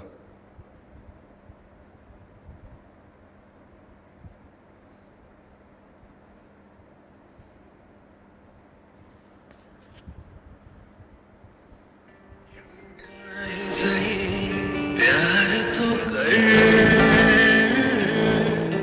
मैं भुला नहीं हंसी मुलाकातें। क्या है भाई ये? चैन करके मुझको मुझसे यूं ना तेरी नजर, सर्दी की रातों में क्या है ये? से तो सावन और गाना.com, वो कैसे क्लाउड हो गया? बच्चों पहले जमाने में गाने सुनने के लिए हमें गाने डाउनलोड करके अपने मोबाइल में मेमोरी में फीड करना पड़ता, तब जाके गाने सुनाई देते। आजकल तो कुछ जरूरत ही नहीं, सावन गाना को लगा लो, डाउनलोड कर लो, आप इंटरनेट में रहते हो, वो सारे गाने उनके क्लाउड पर है, आप कभी भी क्लिक करो गाने चालू हो जाते हैं। गाने आपके मोबाइल में नहीं है, आए गए हैं इंटरनेट से। यानी कि दोस्तों गाना.com, गूगल ड्राइव, ये सावन एप्लीकेशन, ये सबका डेटा क्लाउड पर है। हमारे लैपटॉप और मोबाइल में इंटरनेट चाहिए और वहां से वो एक्सेस हो जाते हैं। एंड इसी को कहते हैं क्लाउड कंप्यूटिंग। अब मुझे बताओ क्लाउड कंप्यूटिंग इतना हम लोग क्यों पढ़ रहे हैं? बिकॉज दुनिया में आजकल ऐसी कोई जगह नहीं है जहां पे क्लाउड का इस्तेमाल नहीं होता। मेरी वेबसाइट है, कहां पे स्टोर है? क्लाउड पर है। इसलिए अमेजॉन की वेबसाइट कहां पे है?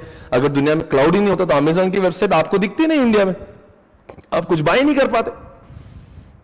और आपको मैंने ये भी बता दिया कि क्लाउड जमीन पर होता है, क्लाउड आसमान पर नहीं। वो बड़ी बड़ी बिल्डिंग्स होती हैं।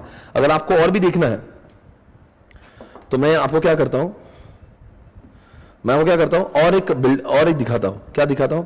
चलो अगर आपको देखना है फेसबुक का क्लाउड, अगर देखना है, in case you are interested to watch Facebook cloud, Facebook data centre कहते हैं उसको, एक्चुअली डेटा सेंटर। ध्यान से देखिए। तो अभी जो फेसबुक है नहीं, इंस्टाग्राम के ओनर फेसबुक ही है। तो अभी ये जो अपन ने जो अभी मेरे जो देखे सब डेटा हमने जो देखा वो कहां से आया? वो यहां से आया है। देखिए फेसबुक का डेटा सेंटर है, यहां पे फेसबुक है। Coming up on How Do They Do It? The $100 billion website. Photo कहां से How आते does हैं? Facebook store the profiles of more than $1 in $7 and boasts over $1 billion users, but handling the profiles, photos, and जगह पे ले जाते हैं। when you've got more users than there are वो यहाँ पे आता है। देखो उनका क्लाउड दिखा रहा है। biggest problems is storage. The storage in your laptop could fit in your hand. आप Here, यहाँ से कुछ भी सर्च कर रहे हो, वो कहाँ जा रहा है? वो उस बिल्डिंग पे जाता है। जैसे अभी मैंने वो इमेज लाई, मेरी फोटो की इमेज, वो मेरे लैपटॉप में नहीं थी, मेरे मोबाइल पे, वो वहां पे थी, वहां से आई। सर कैसे वो internet? they need something bigger. In Prineville, Oregon, the landscape is dominated by a monster data अभी जो मेरा फोटो है वो यहाँ से आया। center of 300,000 square feet. देखा ये पूरा It's building like है। having a देखा, ये memory servers chip है। the size of देखो यहाँ पे मेरा डेटा लगा। ये स्वप्निल पटनी की प्रोफाइल यहाँ पे है। आई एम जस्ट जोकिंग, इसमें से किसी भी जगह पे होगी। football fields, and it cost hundreds of millions of dollars to build. This is where your information is stored in Understood, cutting-edge guys? servers and Everybody? massive memory banks. चलो बहुत ही अच्छी बात है। तो आप जरूर लिखेगा क्लाउड के ऊपर कुछ लिखते हैं हम लोग। Everybody please write down, give the heading chapter 4, come on guys, hurry up.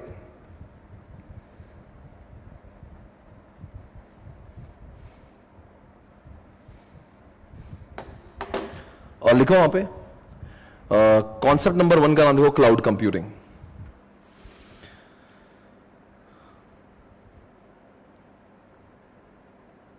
Through cloud computing आपको सभी को लिखना है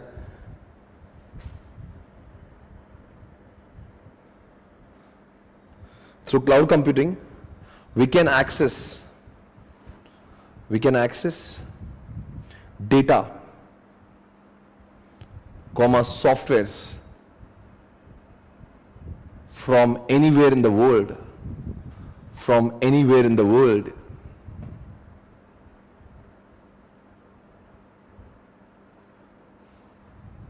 Example. Can you please tell me some of the examples? क्या आप कुछ examples दे सकते हैं? Please give me some examples. कौन से examples हैं? Number 1, Google. क्या Google भी क्लाउड पर है? हाँ जी, क्लाउड पर ही है।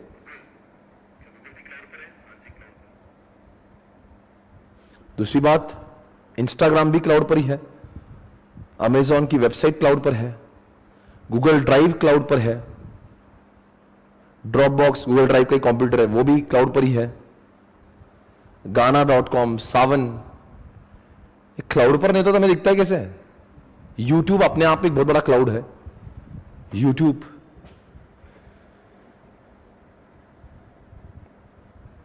एसपीसी की पूरी वेबसाइट क्लाउड पर ही है। Right guys? और मैं आपको बता दूं एक बात, जो क्लास चलने वाली है ना अभी, और अभी जो चल रही है, आप कैसे देख पा रहे हो?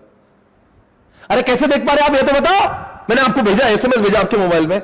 My what ever I am teaching right now, मैं आपको ये इंटरनेट दिखाता हूं। मेरे यहां पे देखो इंटरनेट लगे हुए हैं। इस इंटरनेट से हो जाता है AWS के, अभी तो खैर हम यूट्यूब यूज कर रहे हैं, वो यूट्यूब के अभी जो दिखा था ना, यूट्यूब के सर्वर पे जा रहा है और वहां से आपके घरों तक पहुंच रहा है। समझ नहीं आ रहा आपको मैं जो बोल रहा हूं? अभी फिलहाल हम लोग क्लाउड यूज कर रहे हैं। क्लाउड आपके और मेरे बीच में डायरेक्ट कनेक्शन नहीं है। मैं जाता हूं सर्वर पे और सर्वर से आपके घर पे जा रहा है। सर वो जो एसपीसी प्लेयर बैंक तो वो कैसे होगा? वहां पे हमने अमेजॉन वेब सर्विसेज, देखो यहां पे AWS में लिख रहा हूं, लास्ट पॉइंट आज के लिए, AWS, देखो AWS का हमने सर्वर भाड़े पर लिया है और इस सर्वर के भाड़े पे लेने की वजह से ये data is uploaded on AWS। यहां पे हुआ, यहां पे पैसे देते हैं हम लोग। ये वर्ल्ड का सबसे बड़ा क्लाउड कंप्यूटिंग का बिजनेस है। जेफ बेजोस को सबसे बड़ी इनकम यहां से आती है। यहां का डेटा हमने लाखों रुपए देके उससे साल के लाखों रुपए देते हैं। हमारा डेटा जो है ना, मैं आपको बताता हूं, मेरा हर महीने का कम से कम 3 लाख रुपए का लाइव स्ट्रीमिंग का बिल आता है। लाइव स्ट्रीमिंग का बिल होता क्या सर? मैं कुछ नहीं, मैं यहां पे पढ़ाऊंगा, वो AWS के सर्वर में जाएगा और जिन जिन लोगों को हमने एडमिशन दिए उनका आईडी पासवर्ड हम लोग AWS को बताते हैं। फिर स्टूडेंट्स आईडी पासवर्ड आते हैं, वो AWS के पास जाता है और AWS से वो डेटा उनके मोबाइल तक पहुंचता है इंटरनेट के माध्यम से। सर जिन्होंने नई रजिस्ट्रेशन किया तो उनको नहीं दिखेगा ना फिर, क्योंकि हमने जिन्होंने एडमिशन लिए उनके आईडी पासवर्ड AWS को बता देंगे, तो AWS आपको डेटा छोड़ता है फिर आपके मोबाइल पे। यानी कि डेटा आपके घर पे जो आएगा वो क्लाउड से आएगा। क्लाउड कंप्यूटिंग अंडरस्टैंड करो, ये पूरी लाइव स्ट्रीमिंग क्लाउड कंप्यूटिंग है। अगर मैंने ये लेक्चर रिकॉर्ड कर करके यहां के इस पीसी में डाला होता ना, आपको जिंदगी में कभी नहीं दिखता वो, बिकॉज ये क्लाउड ही नहीं है। Able to understand this? I think थोड़ा सा आपका माइंड से क्लियर होगा। ये आज हमने जो देखा दोस्तों, वो I think please right on AWS also. AWS बहुत बड़ा, अमेजॉन वेब सर्विसेज बोलते हैं उसको, सबसे बड़ा, वर्ल्ड का सबसे बड़ा नाम है अमेजॉन वेब सर्विसेज इस विषय पर। Thank you so much. So दोस्तों अभी बात करेंगे आज जो हमने पढ़ा है, एक बार याद कर लेते हैं। आज हमने पढ़ा कि पूरे सिलेबस में लास्ट के 2 मिनट है, पूरा रिव्यू कर लेते हैं। आज हमने आपको टेक्नोलॉजी का महत्व बताया कि why this subject is important. फिर मैंने आपको 5 चैप्टर्स के नाम बताए। इफ यू रिमेंबर, आप बताएंगे कौन से 5 चैप्टर्स हमने देखे थे यहाँ पे। क्या आपको याद है हमने 5 चैप्टर्स के नाम देखे? हाँ जी, हमने 5 चैप्टर्स कौन से देखे? सर हमने तो चैप्टर्स के नाम देखे, बता दो बच्चों चैप्टर के नाम कौन से? इन 5। आज चैप्टर हमने 4 चालू किया। तो सबसे पहले ई कॉमर्स होता है। ई कॉमर्स यानी कि अमेजॉन, ये तो हर कोई जगह पे आजकल यूज हो रहा है, तो उसका नॉलेज हमें सीख होना ही चाहिए। उसके बाद में वहां पे पेमेंट करने के लिए चैप्टर 5 की जरूरत है। इतने बड़े बड़े ट्रांजैक्शंस ये लोग करते हैं तो उनका रिकॉर्ड मेंटेन होना, अकाउंटिंग मेंटेन होना, एज पर सेक्शन नंबर 128, 129 हर कोई कंपनी को बुक्स ऑफ अकाउंट्स मेंटेन करना जरूरी है। तो इसलिए चैप्टर नंबर 2 के लिए अकाउंटिंग सॉफ्टवेयर जरूरी है। फिर दोस्तों इतना सारा काम है, इतना सारा बर्डन है, तो काम थोड़ा फटाफट जल्दी भी होना चाहिए, स्पीड भी होना चाहिए, ऑटोमेशन आना चाहिए। धंधा नहीं बदलेगा, तरीके बदले, काम करने के तरीकों को। फिर हमने बोला बिलिंग अच्छा करने के लिए बारकोड लाया, अकाउंटिंग अच्छे करने के लिए टैली लाया, समझ रहे, फास्टैग लाया। मैं आपको लेक्चर ले रहा हूं, आजकल सारे टिकट्स ऑटोमेटेड हो रहे हैं। तो इस तरह के ऑटोमेशन जहां पे धंधा नहीं बदल रहा, धंधे करने, पहले भी ATM से पैसे विड्रॉ होते थे, पहले भी लोग बैंक से पैसे विड्रॉ करते थे, आज भी कर रहे। ATM से क्या हुआ? धंधे करने के तरीके बदले। यानी कि चैप्टर, ये जो चैप्टर मैंने आपको समझाते कि वही सारा फैला हुआ बिजनेस अगर आपको जल्दी करना है, सस्ते में करना है, कॉस्ट कम होना चाहिए, एफर्ट्स कम होना चाहिए, चैप्टर 1 में सिखाते हैं। और लास्ट में एक चैप्टर है इंफॉर्मेशन सिस्टम, जो आपको सिखाता है कि अगर मेरे धंधे, जैसे SPC की बात करेंगे, मुझे जानना है कौन से ब्रांच ने कितना सेल किया, कौन सी एम्प्लॉय ने कितना सेल किया, कौन अच्छा काम कर रहा है, कौन नहीं कर रहा है, ठीक है ना, कौन से सब्जेक्ट से कितना रेवेन्यू हुआ, ग्रुप 2 में कितने एडमिशन हुए, ग्रुप 1 में कितने हुए, फाउंडेशन, ये सारी जानकारी मुझे मिलती है चैप्टर नंबर 3 से। ये हमने पढ़ा था। फिर उसके बाद में मैंने आपको बताया, कुछ लोगों के नाम बताए थे। इलॉन मस्क दिखाया मैंने, जेफ बेजोस दिखाया मैंने आपको, मैंने ओयो का ओनर दिखाया, ओला का ओनर दिखाया। मैंने कहा अगर यह इस मंदिर है तो ये लोग भगवान है, इनके बारे में हमें जानना जरूरी है अगर हम लोग बहुत आगे जाना चाहते हैं। तो इसलिए मैंने आपको वो रियलाइज करा था कि ऐसा बनना है तो ES पढ़ना जरूरी है। और फिर आज हमने फाइनली शुरुआत की चैप्टर नंबर 4 के साथ में, जिससे मैंने आपको एक ही कॉन्सेप्ट पढ़ा, इसका नाम है क्लाउड कंप्यूटिंग। ये चैप्टर को लगभग 8 दिन लगेंगे। उसमें से पहला कॉन्सेप्ट है आज क्लाउड कंप्यूटिंग। आप बताइए, cloud computing is the location which is accessible from anywhere in the world, any time in the world. आप मुझे बताओ, मेरे ऑफिस के अंदर जो डेटा रखा हुआ है, जो कहीं से एक्सेसिबल नहीं होता, जो ऑफिस में जाने के बाद ही एक्सेस होता है, क्या आप उसको क्लाउड कहेंगे? जी नहीं कहेंगे। क्या यूट्यूब क्लाउड है, गूगल क्लाउड है? क्या हम लोग अमेजॉन की वेबसाइट, SPC की वेबसाइट, सावन, गाना, फेसबुक, इंस्टाग्राम, ये सारी क्या दुनिया से कैसे एक्सेसिबल है? हां जी एक्सेसिबल है, इसलिए उसका नाम क्या, वो क्लाउड है। आज हम लोग लाइव स्ट्रीमिंग कर पा रहे, ये भी क्लाउड पे। मैं जो पढ़ा रहा हूं कहां जा रहा है? यूट्यूब के सर्वर पे जा रहा है। जो मैंने आपको वीडियो दिखाया भी, सर्वर दिखते कैसे, वो सर्वर आसमान में नहीं, सर्वर कहां है? जमीन पर ही। क्लाउड नाम क्यों दिया है उनको? बिकॉज क्लाउड दुनिया में कहीं से भी दिखते हैं, तो ये क्लाउड भी दुनिया में कहीं से भी एक्सेसिबल, इसलिए उसका नाम क्लाउड है। डिटेल में चर्चा हम लोग कल वापस करेंगे दोस्तों। शुक्रिया, thank you so much. I will see you tomorrow, take care guys, bye bye. कल फिर से मुलाकात होगी 9:30 बजे पर आज शाम को मिलेंगे 4:30 से 6:30 एफएम को में रॉक करेंगे, बहुत मजे करेंगे दोस्तों। 4:30 से 6:30 आग लगा देंगे। जिस शिद्दत से हमने पढ़ा है वो तो प्रैक्टिकल, तो थ्योरी सब्जेक्ट होकर हमने उसको इतना माहौल बनाया, वो तो वैसे भी प्रैक्टिकल, इसमें आग लगा देंगे दोस्तों। बहुत इंटरेस्टिंग, बहुत प्रैक्टिकल तरीके से पढ़ेंगे, don't worry. I see you at 4:30 guys, thank you so much. अभी हर्षद का लेक्चर लेंगे, हर्षद का लेक्चर बस अभी चालू होगा within 2 minutes, so stay tune guys. आप पढ़ेंगे, इसके बाद हर्षद सर का audit. Thank you, bye bye guys, take care.